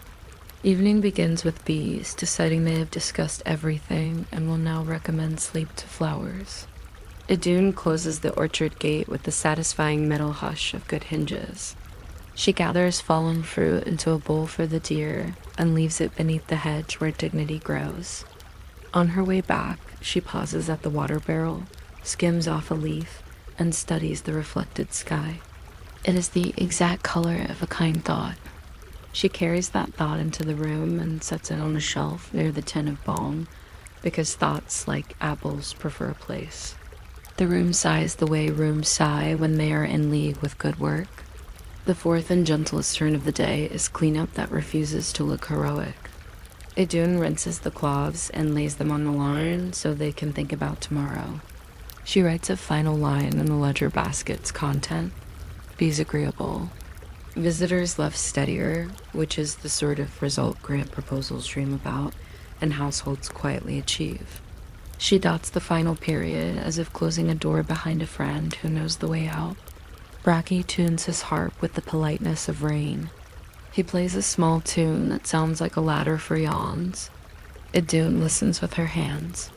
Her fingers fold the last paper square, put away the scale, straighten the labels as if aligning stars. She tips the tin back to see how much balm remains, the same way one checks how much gentleness is left in a day and is pleasantly surprised. Before she sleeps, she performs the little ritual that keeps youth a public service and not a spectacle. She selects 3 apples that will bear the night watch. One sits by the door to persuade thresholds not to be dramatic. One rests near the window to convince moonlight to mind its volume. One curls in the crook of the ledger as a paperweight against irresponsible drafts. She ligatures a ribbon loosely around each stem, not to tie the fruit down, but to invite the hours to pass through like friendly visitors. If a god should wake at midnight and wonder whether his bones still know the shape of laughter, the answer will be yes, carried in the general direction of the hall by the soft authority of stored sunlight. If you are awake, you can borrow that authority by remembering something you did correctly today, anything from a door gently closed to a cup put back on its shelf. If you are asleep, your breathing is already doing the borrowing and returning with impeccable punctuality. On the last circuit, she checks the latch twice, not out of fear, but as part of a conversation with the door. Latches like being remembered. She smooths the apron she forgot she was wearing and unties it with the economy of a sailor who has spent a day paying attention. She places it on the peg left of center, because left of center is where clean things wait to become useful. Bracky kisses the air near her cheek and says something about apples and patience that will sound better in the morning. She puts out the lamp until the room is lit only by the kind of dark that chooses to help. The shelves keep their rectangular thoughts. The baskets dream of carrying. The tin of balm settles into itself like a sentence finishing correctly. There's no flourish to the end of an Idun day. It narrows into comfort the way a path narrows to a doorstep. Somewhere above the trees, frost changes its mind and delays out of respect. The bees invent a low humming word that means see you tomorrow. The orchard arranges itself around roots and thinks a long, simple thought about fruit and time. Enough and again. In the cradle on the middle shelf, the apples look like small suns rehearsing. They do not blaze. They glow with the modest certainty that work done well today will feel like youth tomorrow, which is all anyone wanted in the first place. If you are still here, let your breathing take on the pace of polishing slow circle, turn, slow circle, and let every unfinished task move to a labeled bin called after. If you're gone, the room is already filed, you under restored. The bees have signed off with 3 gentle bumps against the world, and the orchard very professionally continues to keep time while you borrow a little of it for sleep. You might not expect a battlefield healer to care about the temperature of water in a wooden bowl, yet Ire begins each morning by touching the rim and waiting for the warmth to settle into her fingers, as if the bowl itself were a patient who likes to be greeted. The infirmary on the hill is an ordinary house that keeps very tidy thoughts. The door opens with a soft shrug, the floor prefers quiet feet, and the rafters hold their breath just enough to remind you that air is a medicine. Shelves line the wall in a modest alphabet: alder bark for stubbornness, betony for headaches that talk too much, chamomile for everything that would rather be tomorrow. A row of lamps waits with the patient poise of cats pretending to ignore conversation. Ire moves through the room without hurry, tying her hair with a ribbon that knows it is not the main event. She checks the water, checks the mortar, checks the basket of folded cloths that smell faintly of sun. If you're still awake in a few minutes, and you feel a small yawn begin to practice, you may consider that your first treatment. If you drift before we reach the second shelf, Ire will simply write in her ledger that the case resolved pleasantly and went home with instructions to continue. Resting dot, there is a bell outside, a small one with serious manners, and beside it a bench that has learned how to hold worry without letting it drip. People sit and breathe there, as if their ribs are remembering a slower schedule. Ire keeps a broom for the threshold, not because she worships tidiness, but because sweeping is the prayer of doors. She sweeps once, listening, and the day answers with a good creak that says the beams will be cooperative. On the work table lie the tools that do not insist on being called tools: a small knife that trims doubts as easily as bandage ends, a wooden spoon for persuading decoctions to confess flavor, a handful of pens that have signed a pact against pricking. A mortar waits beside a pestle smooth as a river stone. Together they resemble old friends who share gossip at exactly the correct volume. Ire lights one lamp and then decides the light is already generous, so she lets the lamp be proud without being used. She writes today's weather in one word: temperate, and the sky obligingly. Behaves dot, she has a garden that grows in tidy conversations rather than rows. Plantain and Yarrow discuss the ethics of clotting near the path. Time reminds everyone that time exists but need not be bossy. Willow leans like a professor pretending to be a tree. Ire walks among them, touching leaves the way a librarian touches spines, remembering where every story lives. She pinches mint and listens to it cool the air by 1 degree. A bee visits the borage and then leaves with the confident wobble of a messenger who knows the way. On a flat stone, she crushes a sprig of juniper and a sliver of resin until the smell suggests clean wind on a patient morning. The day approves. Back inside, the bowl of water becomes a lake for herbs, a swim for rosemary, a polite dip for lavender, a single lap for angelica, which is powerful and should never show off. She carries the bowl to the window and lets the light perform its slow lesson on it. If you're still with us, you can try the light lesson too. Hold the thought of your breath in the window for a moment and see how the chest prefers to move when watched kindly. The first visitors arrive with the sun fully awake. A young warrior presents a cut that is more embarrassed than deep. Ire compliments the cut on stopping when asked and washes it with water that has rehearsed being calm. She uses a tuft of wool to pat until the skin thinks it invented composure. She ties a band of linen that rests like the satisfying period at the end of a good sentence. The warrior admits that the cut happened while sharpening a blade that was already sharp. Ire notes it in her ledger as enthusiasm incident, writes a gentle prescription of slower, and sends him to the bench with instructions to count 3 bees before returning to regular life. He counts 4, which is extra credit. An older woman arrives with knees that sigh during rain. Ire prepares a paste of comfrey and patience, wraps the knees in warm cloths, and suggests a schedule of steps that includes more benches than pride usually permits. The woman nods in that small, Victorious way people nod when dignity is given a chair. Above the work table rest little boxes labeled with the moods of pain. There is complaint, there is announcement, there is grandstanding, and there is whisper. Ire prefers to treat whisper pain first because whispers improve quickly when listened to. The other kinds often become whispers the moment they realize a listener has arrived. She mixes a tea called Persuader out of meadowsweet, wind and flower, and a very polite leaf of willow. It is a tea that reminds aches that they enjoy being temporary. She pours it into a cup that has never scalded anyone and sets it at the patient's left hand, because relief likes to be reached for without crossing the arms. She keeps 2 chairs near the hearth, one for bodies, one for stories. When people bring too much story for their ribs, she seats the extra narrative in the second chair and feeds it a biscuit. Stories behave better on carbohydrates. There is a small shelf of odd instruments that make tiny changes. A curved horn spoon moves, swelling toward agreement. A bundle of clean straw is used to brush a fever downward, the exact way you brush sand from the pages of a book without scolding the beach. A clay pebble warmed in ashes and wrapped in linen persuades stomachs to admit that courage is not their job. Ire uses them with the same ordinary grace that women use in kitchens and libraries and rooms, where logic is practiced for the fun of it.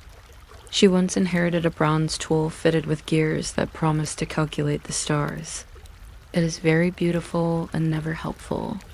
Sometimes she displays it as a reminder that the most impressive instrument in the room is the schedule. If you are still awake, it is time for the mildest, most domestic call to action the Northlands can offer. Should you find this soothing, you may subscribe to Ire's practice by choosing one small kindness you will treat like medicine. Perhaps a glass of water that will be drunk sitting down. Perhaps a shoulder unclenched by a sentence that forgives. If you are already sliding under sleep, your subscription has been approved automatically and comes with a blanket. The middle of the day behaves like the middle of a good sentence. Everything leans toward clarity. Ire opens the window a hand's width and sets a strip of fabric to flutter. The room likes to see air practice. A fisherman brings hands that have argued with rope. She bathes the palms in warm water where chamomile is thinking about clouds. She lifts each finger as if greeting a guest, then winds a thin ribbon of plantain leaf around the sorest knuckle, a gentle green promise to be less dramatic. He leaves smelling a little of summer. A skald arrives with voice tired from cleverness. Ire gives him a spoonful of honey that loved the time field. She instructs him to speak in numbers for the afternoon 1 word, 2 breaths, 3 sips, repeat, which delights him because patterns are poems pretending to be. Instructions. On a peg near the door hangs a pouch filled with 3 emergency powders, astringent, encourager, and quiet. A child runs in crying, escorted by a frantic parent and a goat who believes it is a doctor. The child has a scrape that only looks enormous because childhood is sincere. Ire sprinkles quiet, which is simply dried lavender ground until it remembers to be shyer. The child stops crying so as not to disturb the fragrance. She then applies encourager powdered yarrow that thinks bandages are friends, and the skin rallies. The goat attempts to give advice. Ire opens the side door and recommends pasture. A course of treatment goats accept eagerly. She logs the visit as successful triad. Child, powder, goat. Not all patients are persuaded by plants. Stubborn grief presents itself as a chest that won't open, a head that refuses windows. For those, Ire pours plain water in 2 bowls and asks the person to choose which bowl looks readier to help. People always choose correctly, as if bowls broadcast willingness on a frequency that human eyes have quietly remembered. She trickles the chosen water over the knuckles and talks about the weather 3 days from now. A conversation that nudges sorrow from the now into the broader hallway of time. She does not cure grief. She teaches it etiquettes until it can be a decent guest. Some leave smiling at the doorway. Some leave steady but undecided. The ledger calls all of these outcomes adequate, which is the most responsible word in medicine. At the third hour, Aya rests her tools like a choir and goes to the garden for a gathering that looks like errands, but is truly the afternoon scene selecting itself. She carries a basket with a bottom that has never complained. First, she harvests plantain leaves from the path edges, because path edges are where injuries begin their planning. She takes nettles, wearing gloves that have listened to experience. Nettles teach blood to remember direction. She cuts angelica from the shady bed and thanks it twice, once for strength and once for moderation. She checks the calendula, which blooms like a bowl of small suns, and decides to let it continue its performance for one more day. She inspects the drying rack under the eaves, where thyme, hyssop, and lovage hang like laundry whose job is to smell like memory. A crow comments from the fence with the tone of a relative who has opinions about everything. She gives it a shiny button saved for just such contributions, and the crow pretends it will tax the sun with it. Back at the table, she practices the slow choreography of grinding and sifting. The pestle circles with unembarrassed determination. She adds salt to a poultice not for taste, but for honest diffusion. She kneads beeswax into oil until it stops having separate ideas. The room fills with a friendly perfume that could be written down as clean, if clean had a warmer cousin. She shapes salves into small cakes, each stamped with a symbol a tired mind can recognize: the leaf for swelling, the small wave for cough, the open eye for wakefulness that needs to learn bedtime. She wraps them in wax cloth, labels them in a rounded hand, and places them in the drawer that shuts with the sound of good bookkeeping. If you've wandered further into drowsiness, this is a forgiving place to lose the thread. Aya will tie it again and tuck it into your pocket when you wake. She keeps one corner of the room for experiments that cannot possibly go wrong because their purpose is curiosity. Today's experiment is a tea that helps dreams behave politely. She blends linden flower with a sobered piece of dill seed, adds a breath of lemon balm, and a single petal from the pleasant side of a rose. She tastes it and nods exactly once. She writes in the margin, good for nights that want to talk too much, and sets the jar among the jars that have already found their manners. On the same shelf lives a tiny, neat box labeled Courage for Medical Practitioners, which contains sugar. She opens it, takes two, and resumes being a professional dog as late light turns the rafters into careful gold. The last visitors come like calm as little pauses before evening.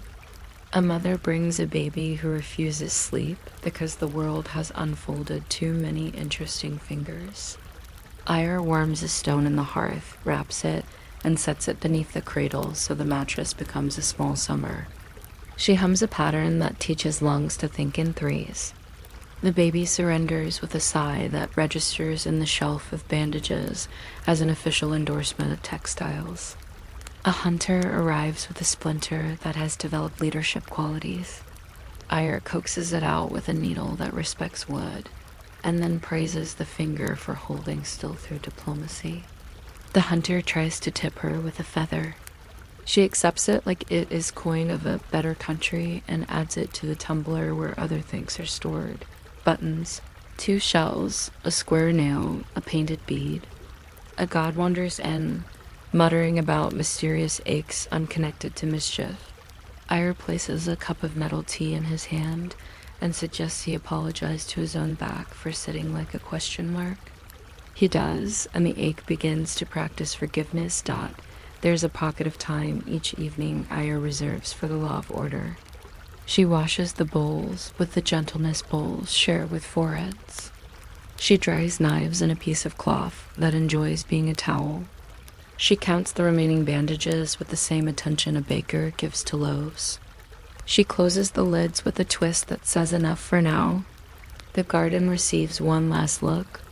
The gate receives its nightly compliment. The broom receives its invitation to lean well. She writes the final line and the ledger breaths evened. Hands steadied.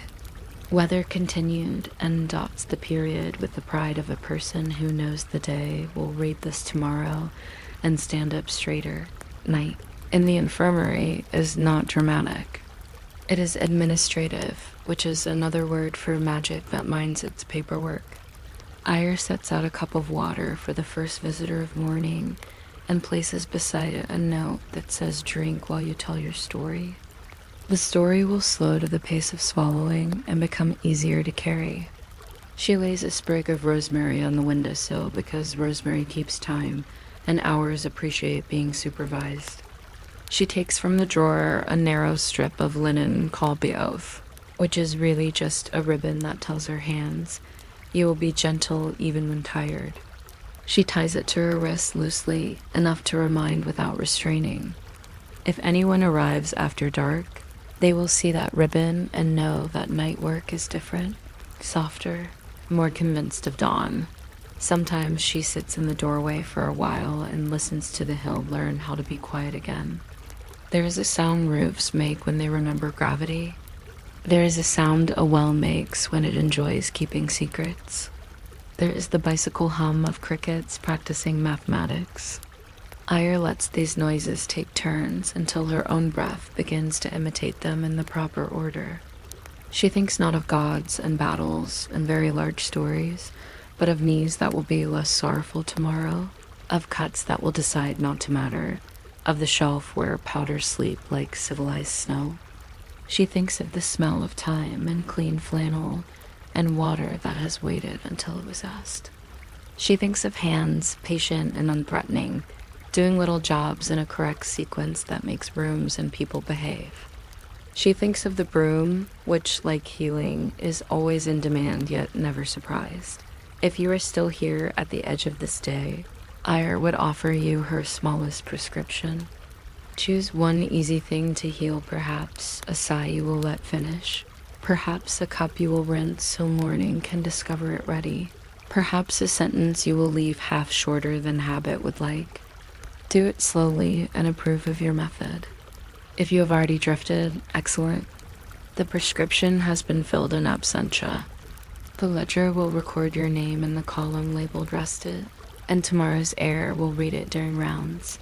The lamps darken without sorrow. The door closes with the content sound it learned from the sea. The mortar and pestle sit like moon and stone. The shelves hold their bottles like stars in an especially tidy sky. Beyond the window, the garden composes a smell that could only be written down as night being careful. Ire lies down in the next room where the bed has memorized the best advice it ever received support. Do not argue, and the blanket remembers that warmth is a language. Nothing resolves. Everything prepares. Somewhere a thorn decides not to be involved in anyone's day tomorrow. Somewhere a broadleaf rehearses shade for elbows. Somewhere a bowl of water breathes and cools by the width of a whisper. And in the house on the hill, the healer sleeps with one hand open, as if letting the last worry of the day step gently off the palm and walk by itself toward morning. You might not expect a god of law to own a soft brush for benches, yet Forseti begins his morning in Glitnir with exactly that tool, moving along the long seats until the grain looks patient and the day's conversations know where to land. The hall breathes a faint scent of pine and clean metal because its pillars are silver and its roof is gold.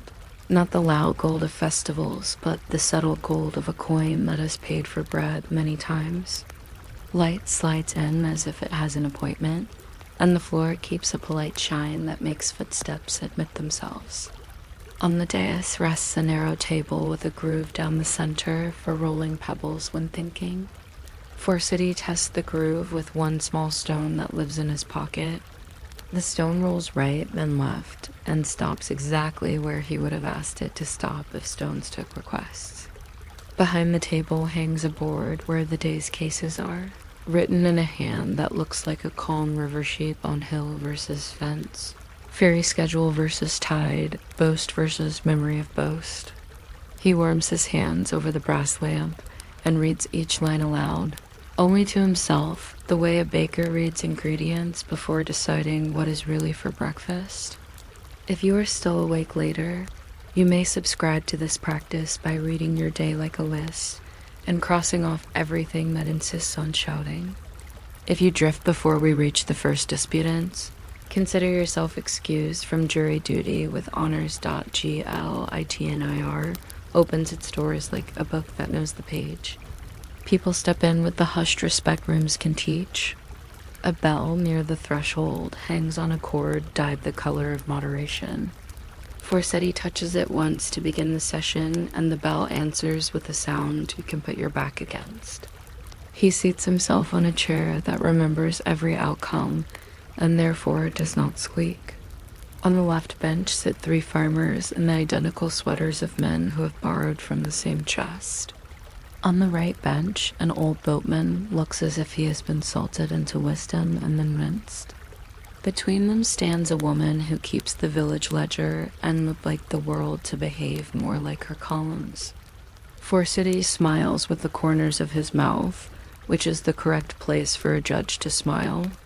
He invites the farmers to speak first, and they do all at once, like geese discovering plural nouns.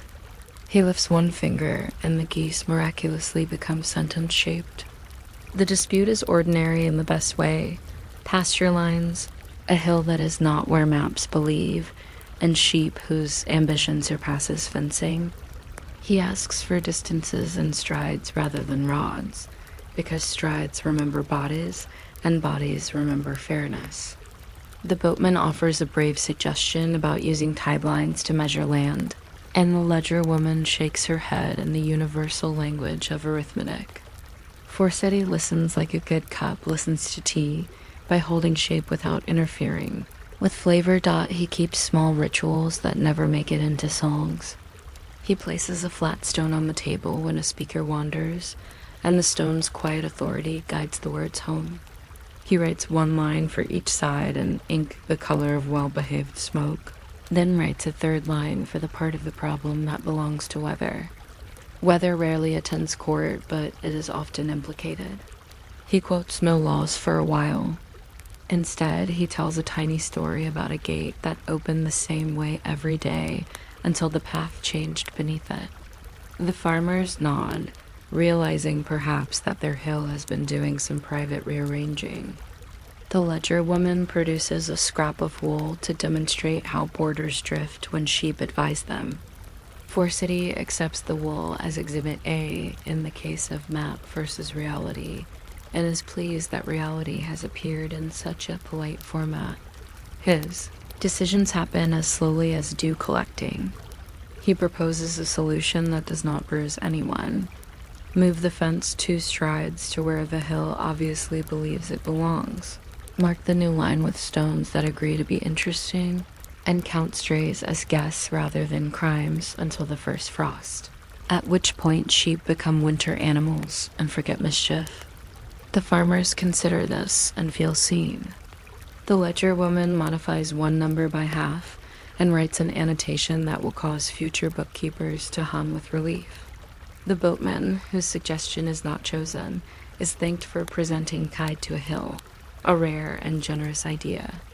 A pebble is added to the bowl labeled resolved, which sits on the table like a small moon and likes to be fed. The next matter concerns a fairy that has grown stubborn at night. The river insists on celebrating evenings with a fog that turns landmarks into rumors. Travelers have accused the boat of vanity for refusing to cross. The boatman accuses the travelers of hurry as a hobby. Forseti asks the river for comment by opening the window. The river, delighted to testify, shows a slight crease on its surface that means mist is preparing a speech. He consults the fairy's oar, which is not an oracle, but has been listening to currents for years. The oar insists on modest schedules. He writes a new timetable that is simply the old 1 minus boast, and posts it beside the door where all timetables prefer to live. Everyone feels better because the world has been measured in minutes that admit being minutes. If you are still awake, you may replace 1 exuberant plan of your own with a schedule that enjoys being real. If you are asleep, tomorrow has already forgiven you in advance. A quiet intermission follows, the kind where people rearrange their thoughts by looking at rafters. Forseti drinks water from a cup carved with a knot that loops back neatly, the official emblem of better choices. He notes a small crack in the far bench and rubs a thumb of beeswax along it. Furniture treated fairly treats people fairly. His clerk brings a plate of bread and cheese that behaves as if it has always belonged at that angle on that plate. He eats the bread more slowly than Justice because Justice once ate too fast and got hiccups. On the wall hangs a bundle of reeds used for demonstrations when voices grow too large. Today the bundle simply decorates the idea of quiet. 2 children peep around the doorframe, hunting the smell of decisions. He hands them each a tiny pebble from the bowl and explains that lawful stones are heavy with permission. They carry the pebbles outside and play rule-making, which is the safest game when the rules are kind. The afternoon turns its page in a second. Scene begins without any need for music. A pair of neighbors enter with a dispute about a path that has chosen both yards. One brings a broom, the other an attitude, and both have brought friendships that would prefer to keep existing. Forseti inspects the broom and confirms that bristles can tell truth when given a path to sweep. He asks them to walk the path together while he watches, and they do, and the path, flattered by attention, clarifies itself. He devises a schedule wherein the path is everyone's from sunrise until the first baking, and then again from the hour when goats begin to consider bedtime. In the middle part of the day, the path is officially idle, which gives it time to practice being a path and not an argument. The neighbors look relieved that etiquette has become a piece of furniture. He places a pebble in resolved and another in nearly, because nearly deserves recognition or might never grow into done. Now comes a case that would make a skald yawn pleasantly, a boast measured in the wrong units. A young man has compared his axe to thunder for 3 evenings in a row, alarming elderly tables. The tables petition for metaphors that reflect their life expectancy. Forseti sympathizes with furniture. He announces a decree as soft as bread. All boasts must be accompanied by aftercare, meaning 2 compliments delivered within an hour to the objects most likely to be offended. The young man promises to thank the tables by name and to polish the chairs until they forgive his thunder entirely. The hall relaxes, wooden creaks sounding like satisfied knees.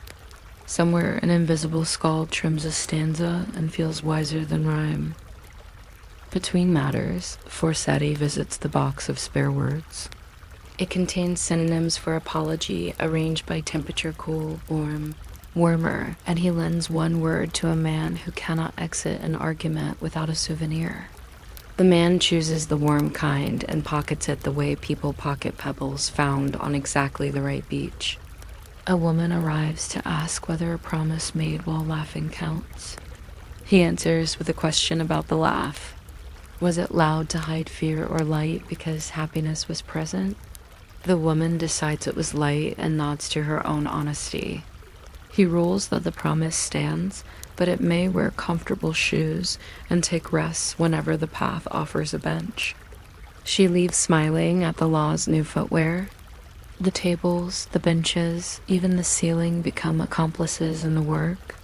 Glitnir enjoys outcomes that can be dusted. Forseti keeps a cloth for polishing the edges of decisions, not to make them shine, but to round them so sleeves will not catch. He makes small notches on the board to mark where the day has learned something. He notices that when the door is left a handspan wider, people remember to lower their voices, as if more sky requires softer words. He leaves it that way. He has learned to watch how rooms decide things before people do. If you are still with us, you might let your own room vote. A cushion angled differently, a light turned down by 3 notches, a door inviting air. Rooms that vote for calm tend to win. In the 3rd scene, the pace slows into the kind judges enjoy most, not slower than fairness needs, just slower than impatience. A band of traders presents a disagreement about weights that vary with the mood of the scale. Forseti asks them to place the scale on the table and to breathe together, which they do reluctantly. The needle calms as if flattered. He replaces the counterweights with river stones of known heft, one equal to a loaf, one equal to a wedge of cheese, one equal to 2 apples that have recently been praised. The traders laugh a little and accept the new standard because it sounds like lunch. He writes a rule that scales must be fed compliments at the start of market, a custom he names seasoning. The ledger woman approves. The market will become a more edible place. A poet complains that his neighbor's rooster begins the day with too much confidence. Forseti interviews the rooster with strict fairness. The rooster proposes to adjust by 5 heartbeats and to add a softer prelude before the principal crow. The poet, a connoisseur of preludes, agrees at once. The rooster receives a ribbon that means thank you for civic participation and struts away with the air of a citizen who will absolutely continue to participate. A fisherman has lost a hook and suspects it of becoming a political party inside the river. Forseti reassures him that hooks do not organize without representation and advises a piece of bread on a string to lure it to the bank for negotiations. Practical solutions like shorelines are where talk and walking meet without embarrassment. He keeps a thin book labeled unwritten, which is where he places decisions that are better as customs than as laws. Today he adds a line. When a cart's wheel splashes a passerby, the passerby may borrow the cart for 1 corner turn. The driver will choose this corner generously. The point is not punishment. The point is symmetry. He adds another. In winter, ladders will be public objects. In summer, patience will be public instead. The book accepts the lines with the confiding silence of paper that understands it is being asked to host a culture. He tucks the book away because the unwritten works best when it has somewhere private to nap. On some afternoons, gods appear in the doorway pretending to be citizens. Odin once stopped by with a puzzle folded into 7 smaller puzzles, each labeled with a noun. Forseti unfolded them gently and returned the nouns one at a time, ironed, then asked for a verb he could work with. Odin brought the verb listen, and they made something that improved 4 households in a corner of a road. Thor, on his rare visits, stands outside until invited, and then sits down heavy but courteously, which is how thunder can behave if raised well. Forseti enjoys those days, but he prefers mortals, who teach law its favorite hobby, being useful without applause. If you are drowsy, that sentence can carry you like a slow boat. If you are asleep, the boat has already docked and someone friendly has tied the rope. Evening softens the edges of the hall, and the 4th scene arrives with a glow that stills nothing. Resolutions have accumulated like sand where fairness breaks the waves. Forseti counts the pebbles in the bowl labeled resolve and adds 2 to a separate dish named ongoing, because ongoing deserves recognition as its own success. He returns to the bench with the crack, runs his brush along it again, and promises repairs tomorrow. He walks the room the way one walks a field to make sure leaves have learned their wind. He nudges a chair 2 fingers left, tilts the bell slightly so it will speak more quietly if startled, closes the window to the exact height that keeps the river conversational. He writes the day's last line on the board, voices softened. Balance agreed. Dora remembered and thinks how very pleasant it is that justice can end with a sentence rather than a speech. There is leftover bread. He places it in a cloth and sets it on the step outside with a sign that says this bread believes in neighbors. He folds the cloth that held the weights and thanks it, because cloth that carried impartiality deserves to feel the compliment. He cleans the groove in the table and returns the thinking stone to his pocket. He straightens the list for tomorrow, roof repairs on the barley shed, boundary of shade beneath the elm. Silent complaint by a well that wants people to lower buckets with more respect. The pages look like a town that has grown up sensible and wants to stay that way. Before sleep, Seiðr walks to the doorway and faces the evening like a citizen. He reviews the rule he made for himself long ago: never go to bed with a metaphor still working. So he releases them, drops the image of scales into the river, lets the notion of a gate lean on its hinges, sets the rooster's prelude to roost. He keeps only one image for company, the smallest, of a pebble added to a bowl, weight hardly noticed and entirely real. He believes that this is what order feels like from the inside, a bowl getting heavier by reasonable amounts. If you're still awake, perhaps picture your own bowl, not of justice, but of something manageable: done dishes, kind words, unmade jokes that would have been unhelpful, and let the sum make sleep feel permitted. If you are already gone, the bowl is on your shelf, and your shelf is very proud of its job. The hall closes itself kindly. The gold roof keeps its promises to starlight. The silver pillars think cool thoughts. The benches rest from hosting and dream of carrying people who have already agreed. Somewhere down the road, the rooster practices 5 heartbeats worth of restraint and is pleased by the artistry. The fairy rehearses fog etiquette. The sheep admire the rearranged fence and plan tomorrow's respectable mischief. In the ledger, a line dries that says all parties went home with something they could carry. City hangs the brush on its peg, the bell on its quiet, and the day on the hook labeled complete enough. Nothing concludes dramatically.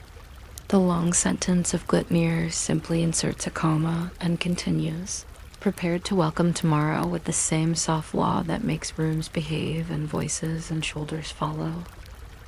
You might not expect the keeper of a goddess's keys to start her day by listening to a cupboard breathe, yet Freyja stands at the threshold of Fensalir every morning and waits for the small exhale that means shelves are ready to be trusted. The corridor smells of clean wood and warmed wool. The stones underfoot remember bare feet from summers ago and have not lost their friendly chill. On her belt hang the keys, not jangling, just resting in a soft cluster like a handful of well-behaved moons. Each key knows its door by weight and by the way Freyja carries it, and she can sense which lock wants greeting simply by how the bunch leans. She walks the first round slowly, touching lintels with the back of her hand, because rooms respond better to the quiet side of touch. The pantry door is first, as always. She turns the key one time, and the latch answers with a polite yes. Inside, grain and bins labeled in a tidy hand, barley that thinks about soup, oats that believe in worrying, rye that would like to become bread with opinions. She writes today's small notes on a slate the size of a palm salt strong. Honey generous, dill nearly conversational, and hangs it by a ribbon that has been reminding slates of their job for years. If you feel yourself drifting while I tell this, go ahead. Freyja's routine continues perfectly without witnesses and counts sleep as excellent participation. If you remain, you may subscribe to her method by choosing one cupboard in your own day and approving of it with unnecessary kindness. If you forget, the cupboard will forgive you, which is very Freyja of it. Her table lives beneath a high window where the light prefers to enter like a courteous letter. On the table, a narrow ledger bound in leather that keeps a compact scent of sun, a pot of black ink that refuses drama, 3 nibs of different patience, a folded cloth for the keys when they want to rest, and a small bowl of flat stones used to weigh decisions that can't be bothered with speeches. Freyja leverages paper the way sailors leverage wind, with gratitude and an eye for weather. She copies forward the list of tasks from yesterday, letting the handwriting slow to the pace of breathing. Out by the steps, a house thrush practices its scale, and she notes on the margin that singing will be good in the weaving room. There are days when birds and looms prefer the same rhythm. Frigg passes the doorway with the serene momentum of a queen who trusts her own house, and the two exchange a glance that is essentially a whole conversation. The bees behaved, The messenger will be early. The rain has chosen discretion. Fuller records all of this without writing a word for it, because some information chooses to live in the posture of the day. The first scene of the morning belongs to locks and linens. Fulla carries the keys to the closet where winter lives in summer and summer lives in winter. The door opens to a smell like folded weather. Shelves hold layers of wool that remember festivals and quiet shawls that held long evenings without complaint. She checks hems the way a judge checks clauses, smoothing loose threads, approving of men's. A basket marked visiting heroes contains blankets that forgive boots. Another marked children contains blankets that pretend to be capes when necessary. She takes down a roll of pale linen and measures by the width of her arms, because arms would like to be consulted about comfort. She cuts, and the cloth sighs in that relieved way good cloth sighs when it becomes a thing finally. Today there will be table runners patient enough to hold a conversation steady and napkins that teach hands to behave. She ties each stack with ribbon that does not show off. In Fensalir, the ribbons keep their vanity in drawers. A maid appears with a question about where to place the jar of last year's cloudberries. Fulla does not answer with her mouth. She gestures to the shelf that has space exactly the size of a jar that's sweet, and the maid glows with the pride of future correct memory. She inspects the room that collects gifts, because Frigg receives offerings the way a harbor receives boats, without counting, without fuss. Some gifts are elaborate, a silver brooch that looks like moonlight practicing geometry, a carved box that clicks shut like a compliment. Others are domestic, skeins of yarn with ambitions, a stack of fine combs carved from bone that used to know snow. Fulla keeps the gifts in tidy families. Useful things next to other useful things. Beautiful things where they will surprise nobody, and therefore surprise everyone. Edible things on a shelf that is good at saying, please do not nibble yet. She writes tiny thank you notes in a round hand that makes even stern letters feel welcome, and places them under the lid of each box or against the stem of each bouquet. When mortals and gods come to call, Fulla has their generosity ready to be seen, which is at least half of stewardship. If this is where sleep finds you. It will find you among woven shelves and quiet bins, and that is a correct place. If you are still with me, the second scene opens in the ever so slightly warm room where the household's calendar hangs, not as numbers, but as tasks that smell like their months. Fulla checks the rack of candles and counts by touch. Early winter wants the sturdiest ones. Midsummer prefers the thin ones that think about evening without taking it personally. She trims wicks with small scissors that do not intimidate anything. A pot of sealant sits on a tripod and, with the smallest breath of heat, becomes willing to protect you stitching. She dips a fingertip and trails it along a hem like a blessing. She inspects the basket of letters waiting to be sent to friends of the house and ties them in packets with twine the color of good rope. There's a system for messengers. Tall ones get longer letters because long legs enjoy long sentences. Those with quick eyes take the folded notes that become better the faster they are unfolded. In the corner stands a chest of unexciting wonders. Inside are spares, spare patience for doors, a spare hinge for the hinge that has opinions, spare apology ribbons for the occasions when a guest and a plate have a philosophical disagreement. Fulla takes one ribbon out and drapes it across the top, a quiet reminder to the day that grace exists in practical lengths. On her way back to the table, she pauses to adjust the angle of a rug by less than a finger's breadth. The change is invisible to eyes that do not live here and obvious to the way feet truss floors. She notes in a ledger a repair promise for next week. The latch on the north window asks for oil that smells like pine and diplomacy. Beside the entry, she draws a tiny star that means friendly to children, a code only the staff needs.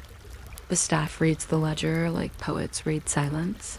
For the shapes around the words, visitors drift in with requests that are technically errands and emotionally weather. A young god wants a favor disguised as a question about borrowed cups. Fulla hands him the cups for borrowing, which live on a shelf with their own sign, and asks him to take the dishcloth with them so the cups can come home with a friend. He agrees, and the dishcloth visibly prepares for adventure. A weaver comes to measure the table for a cloth that will make winter less opinionated. Fulla fetches the long rule, marked in handspans and good stories, and they measure in 2 languages at once. The weaver leaves with a sketch, and Fulla adds a line to the calendar. Cloth expected in the month when wind becomes polite again. She moves without announcing her movement, the way water moves through a working mill. The mill turns exactly as much as is needed. The house hums without trying to outsing the bees. Around midday, she tends to Frigg's writing desk, which likes to be set up for wisdom without being obvious. She lays out a clean sheet at an angle that encourages correct thought, puts a new pen beside the old one so the day can choose continuity or change, and sets a small bowl of water for dipping fingertips when ideas gather too quickly. She places on the edge of the desk a sprig of birch with leaves fresh enough to look like suggestions. Frigg will approve, and if she does not, the sprig will become a bookmark for the portion of the world that needs remembering. Fulla refills the sand shaker with grains that were sifted this morning because sentences enjoy clean landings. She sets the seal with its warm wax on a tray that owns its authority. All these gestures are simple enough to be forgotten, which is why she does not forget them. In the afternoon, the 3rd scene arrives almost unnoticed, as good scenes do. This is the hour of keys and errands, and the corridors thicken slightly with footsteps that have purposes. Fulla takes the outer keys and walks toward the storehouses where the weather is kept on. Shelves fur-lined boots for conversations with snow, cloaks the color of fog for walking through ordinary mornings. A boy with honest eyes jogs up, out of breath from doing his best, and admits he has mislaid the key to the stable loft. Fulla does not lecture him. She asks what the key liked to do when not opening the loft. He thinks and says it liked to sit near the warm nail by the doorway. They go to the stable and look at the warm nail, and the key, which is indeed there, attempts to appear surprised at being obvious. She gives it a new ribbon and gives the boy a new habit, looking first where things prefer to be. He leaves with the posture of a person who has been entrusted rather than corrected. Beyond, the storehouses is the drying shed for herbs, kept orderly out of respect for Eyre, who appreciates good shelving almost as much as Fulla. Rows of thyme, lovage, and nettle hang from rafters, labeled in scripts that smell faintly of ink. Fulla checks the strings and replaces one that has begun to entertain the idea of fraying. She moves a set of jars closer to the door so the next errand runner will not have to think about where hands belong. She writes a quick note for the infirmary nettle sufficient, lovage hopeful, thyme encouraging, and props it in the spot on the high shelf where notes like to be found when souls are tired. On the way back, she passes the courtyard and approves the angle of the sun, which has chosen to flatter the stone. She suspects Heimdall has been training it in etiquette, and she makes a mental note to send him an extra bit of polish for whatever part of the bridge needs compliments most. Returning to the kitchens, Fulla consults the cooks with the respect due to those who govern steam. Andrimner is not here. His fire belongs to other halls, but the staff of Fensalir has mastered the gentler physics of households. Today's midday bread is satisfied with itself. The cheese has learned the language of edges. The soup is practicing patience.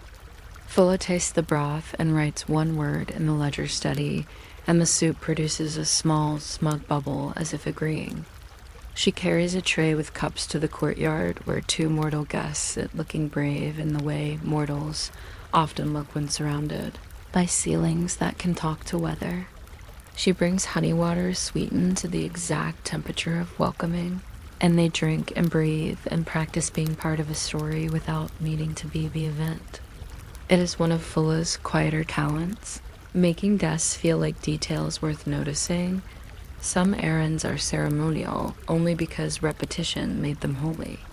At the hour when shadows become more certain than light, Fulla checks the small shrine near the back door where household luck receives its unpaid wages. There stands a clean bowl for grain, a little spoon for cream, and a stone that remembers good years.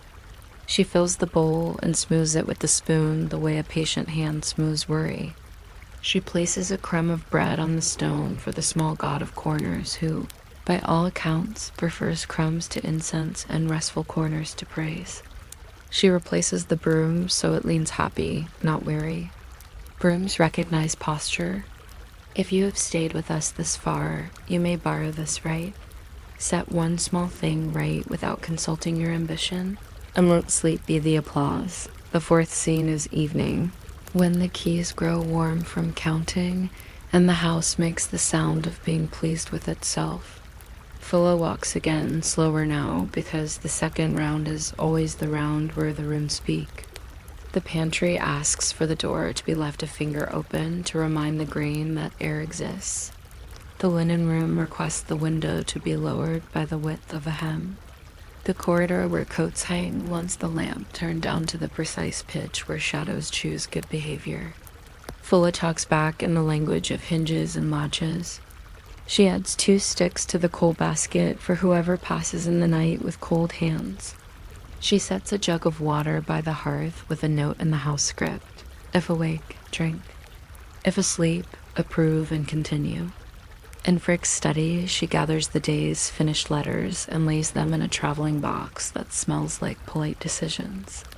She leaves the birch sprig where it is. It is now a bookmark on the day. Frigg meets her at the threshold as the house leans toward rest. The queen's eyes carry their usual measured light, the kind that makes appointments with dawn rather than arguments. Fulla reports without reporting. The path is satisfied. The cupboards have no unreasonable desires. The messenger from the south has hands that respect paper. The rain moved its meaning to later. They stand for a minute with their hands folded in that way that older sisters fold them when rooms are ready, and there's nothing to fix. Through the open window, the sound of geese debating direction arrives and then chooses to leave. Frigg presses Fulla's shoulder once, the kind of praise that refuses to be loud and retires. Fulla watches the candle on the desk, notices the wick bend toward sensible extinction, and pinches it with her dampened fingers. Some endings are merely maintenance dot in her own little room under the eave. Fulla keeps a chest of the house's unwritten policies. They are not exactly laws, not exactly traditions, but the kind of agreements that make hallways stand straighter. She reviews a few and copies them cleanly, so the next season will have a fresh voice. Doors that stick get thanked after they open. Compliments for bread include the person who milled the grain. Lost buttons rest overnight in a dish shaped like the moon. If 2 people reach for the same cup, the cup chooses the one who has listened more that day. She adds 1 new line. The key to the loft prefers the warm nail. She smiles at it and closes the book, not with seriousness, but with affection. The book understands. Before sleeping, she unhooks the keys from her belt and lays them on their cloth as if putting children to bed. She sets a tiny sprig of dried thyme beside them, protection that smells like sensible summer, and a stone. From the bowl of decisions on top, await the keys enjoy. She opens the window a palm's breadth, and the room fills with air that has read the ocean and decided to be peaceful inland. She stretches her hands, checking that each finger still knows how to retrieving a lost thing, how to label a shelf, how to tie a parcel with dignity. She thinks about the day the way one thinks about a field seen from a hill, in sections that make sense and borders that have agreed to exist.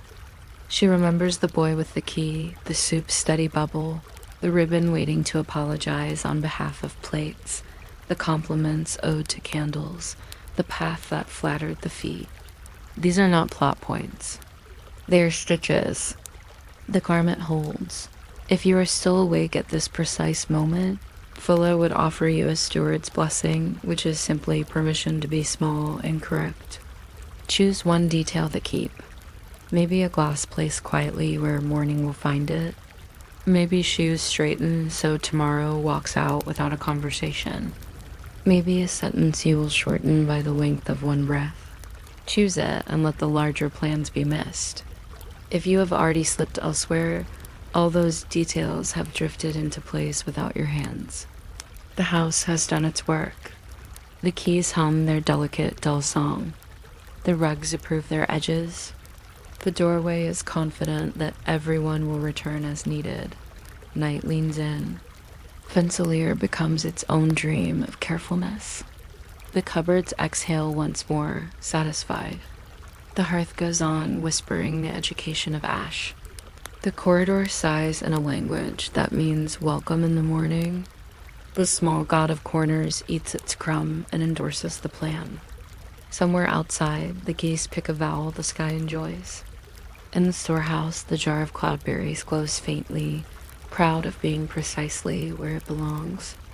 And Fulla, whose title might as well be Keeper of the Reasonable, closes her eyes with the soft authority of a latch in good repair. Nothing concludes. There will be rounds again, keys warmed by palms, notes that take their tiny necessary breaths, 1,000 acts of making ready that make glory possible while never looking at it directly. Until then, the house keeps itself, the night keeps its pace, and the steward of keys keeps sleeping, which is the most persuasive order any room can learn. You might not expect a goddess of stories to water her chairs, and yet Saga, whose hall rests by the long, murmuring stream, begins the day with a small dipper and the patience of a librarian who also knows the weather. The benches at Skogvakker are carved from ash that once watched rain for a century. They drink a little at dawn, so they will not sigh later when someone sits to listen. The stream keeps the kind of conversation that prefers to be overheard rather than answered, a low ribbon of sound that polishes thought. Saga sets cups on the table, cups with thick rims that ask the hand to slow down, and she turns the lamp wick until it remembers the correct size of flame. Shelves breathe the calm, leafy smell of vellum and oak.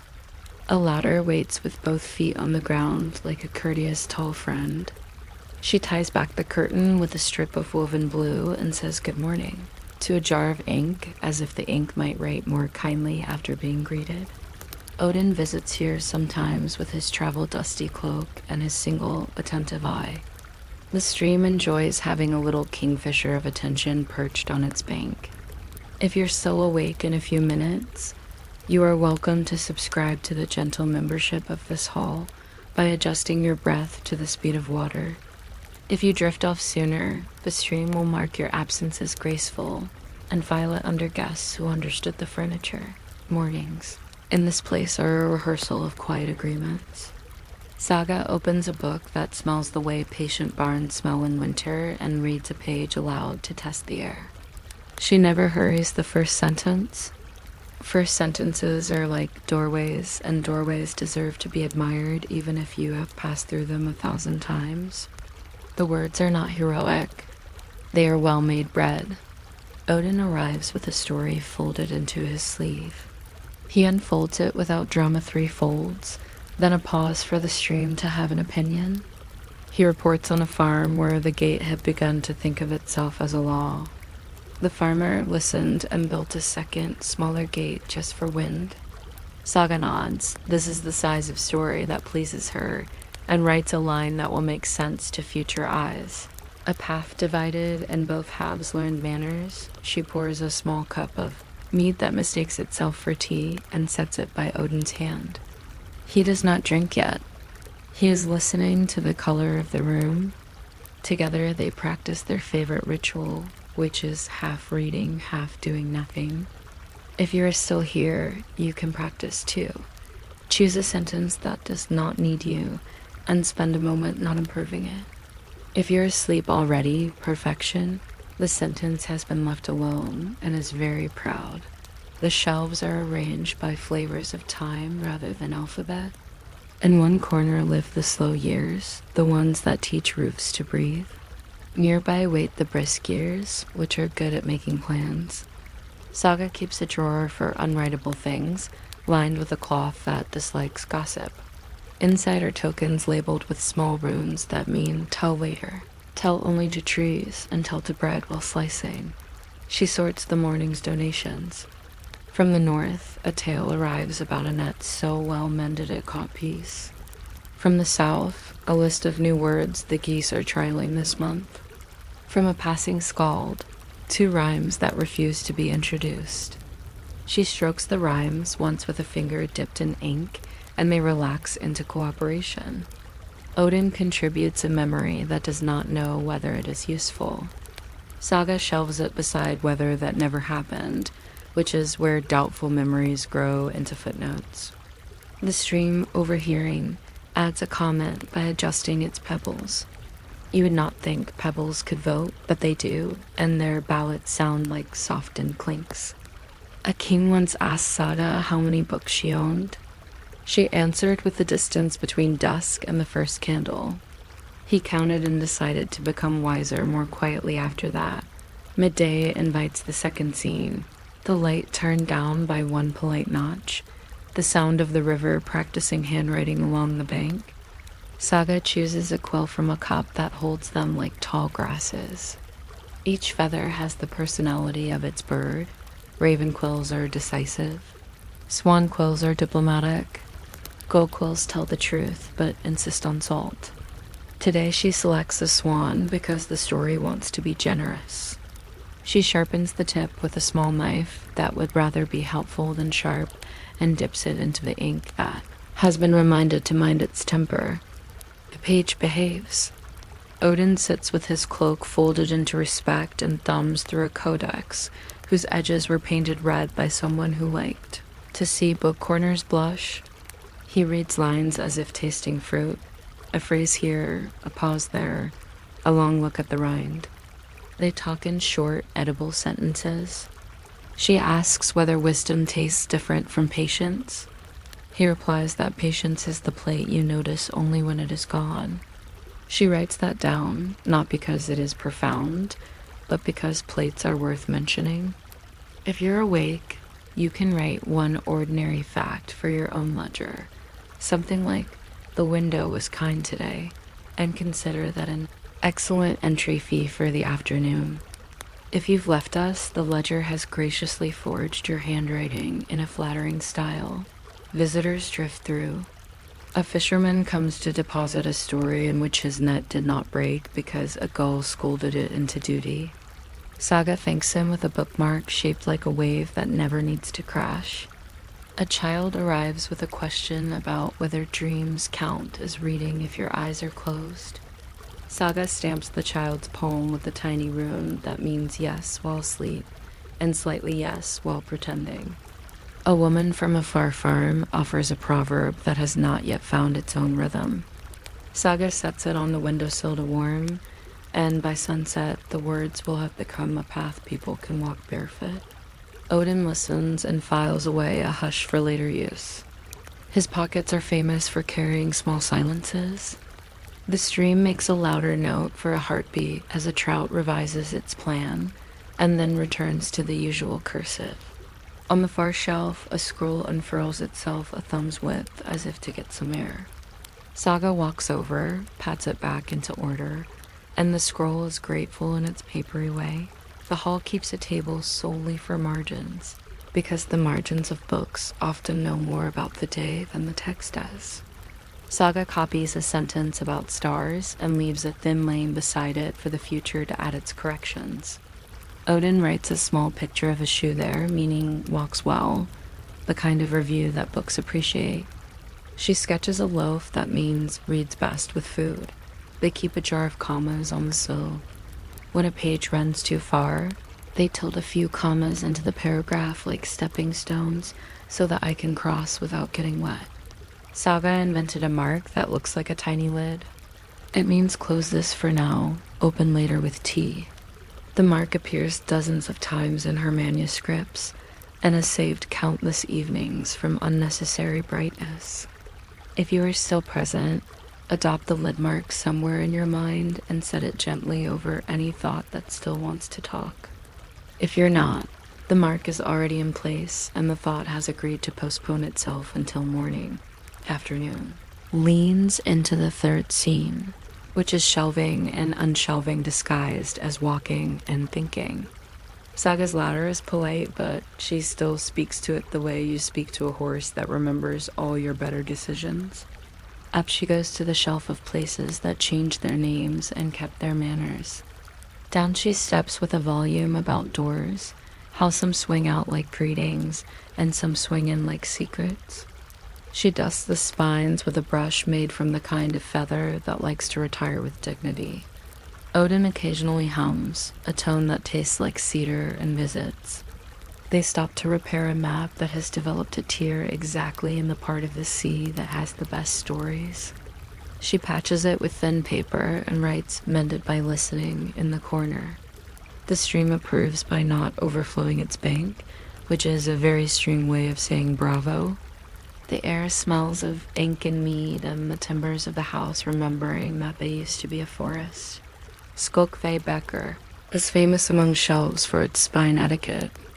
Heavy volumes sit low because gravity loves them. Light works float high like winter sunlight.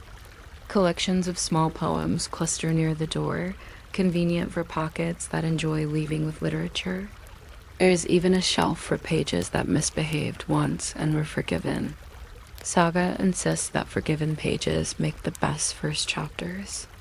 She has a small drawer of titles waiting for their stories, and she takes one out now. The Day the Wind Found Its Shoes. She and Odin smile at it, the way two people smile at a child who will obviously grow into its ears. She puts it back to marinate. A fox pads past the doorway and glances in, trying to look uninterested in narratives. Saga notes its visit on a slip of paper and adds the slip to the file labeled "Animals Who Approve of Literature from a Distance." By late afternoon, the hall practices being evening. Cups are refilled, but never in a hurry. The mead minders know their craft. Saga unrolls a scroll of particularly soothing handwriting, the letters long as reeds and curved like drowsy fish. She reads about a farmer who found peace by matching his shovel to the pace of cloud shadows. Odin pretends not to admire the prose, and then admires it. He tells a counter-story about a king who attempted to conquer a proverb and was politely escorted away by grammar. The river laughs in its narrow way, a chuckle of water over a shallow stone. They write this in the margin. Idioms are undefeated. If you're listening, you might add a small victory of your own from today to that list, for instance. You abstained from a second comment, which counts as heroic in most domestic epics. If you've drifted, your restraint is preserved on a page so soft it almost hums .evening. The fourth scene arrives not with darkness, but with the hallway of light that leads there. Saga closes 3 books with the careful pressure that means we will speak again. She lays a strip of wool on the long table, so cups set down will sound like distant footsteps instead of announcements. She carries the ledger to the window and lets the last of the day find the ink, which always writes more beautifully when watched by low sun. Odin rolls his shoulders and they make the noise of a tree adjusting. He helps set the lamps to their night heights, the one near the door a touch low, the one by the stream a touch high, the rest in the grammar of in-between. He puts his eye to the river like a coin to glass and says that wisdom looks better in water than in mirrors. Saga writes that down, even though she suspects he said it mostly for the pleasure of sounding like himself. They keep a small ceremony that nobody else bothers with, the cup of unsaid things. It is an ordinary cup placed on the shelf nearest the door. Before leaving, each visitor breathes one unsaid thing into it, a compliment that would not fit her own pride, an apology not ready for paper, a worry that hates corridors. The cup does nothing dramatic. It holds the breath until morning and gives it back as weather, which is why the air around Skogveig has the friendliness of a street where everyone waved at some point. Saga cleans the rim with a cloth reserved for that purpose, one quiet orbit as if polishing the moon. Odin sets a pebble beside it, a weight to keep silence from floating away. He has a pocket full of such stones. He calls them solutions that are small enough to use. Sokka's last task is purely decorative and entirely necessary. She walks the shelves and straightens the invisible. It is difficult to describe the invisible. It behaves like a wrinkle in thought. She smooths it with a palm, here and there, until the room acquires the feeling of sentences that will not trip over themselves. On the way back to the table, she stops to oil the hinge of a chest that squeaked in the tone of a complaint and persuades it to squeak in the tone of a greeting instead. She knits exactly 2 rows of a blue scarf that has been slowly becoming a river for years. Knitting is how she listens to the day when the day thinks it is finished. Odin watches, then pretends he has been watching the stream, and they share the polite lie without comment because good companionship sometimes means agreeing to be unobserved. If you are still nearby, this is the time to borrow Skolkvabekker's bedtime assignment.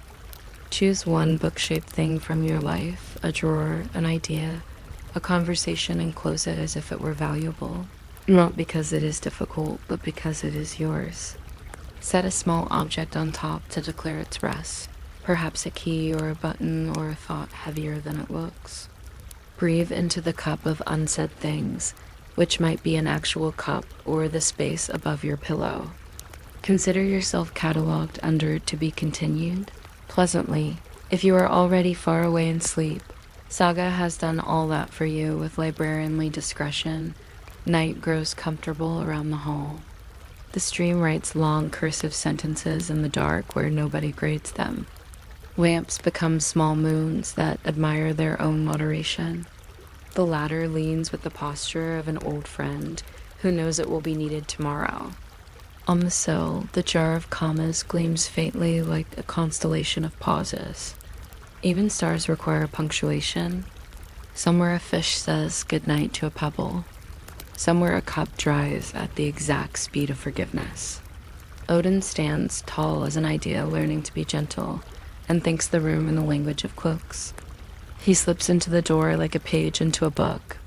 Saga follows with the slow, practiced step of a person who has turned many leaves. She looks once at everything shelves, rivers, cups, commas, lids, and everything looks back as if to say, ready, ready, ready. Nothing concludes. The hall does what halls do after hours. It keeps the shape of listening. The river keeps the shape of telling. And in that soft negotiation between keeping and telling, your breath settles into the margin, where stories wait without urgency and morning will one day find you turning the next page, unhurried, as if you had always known how.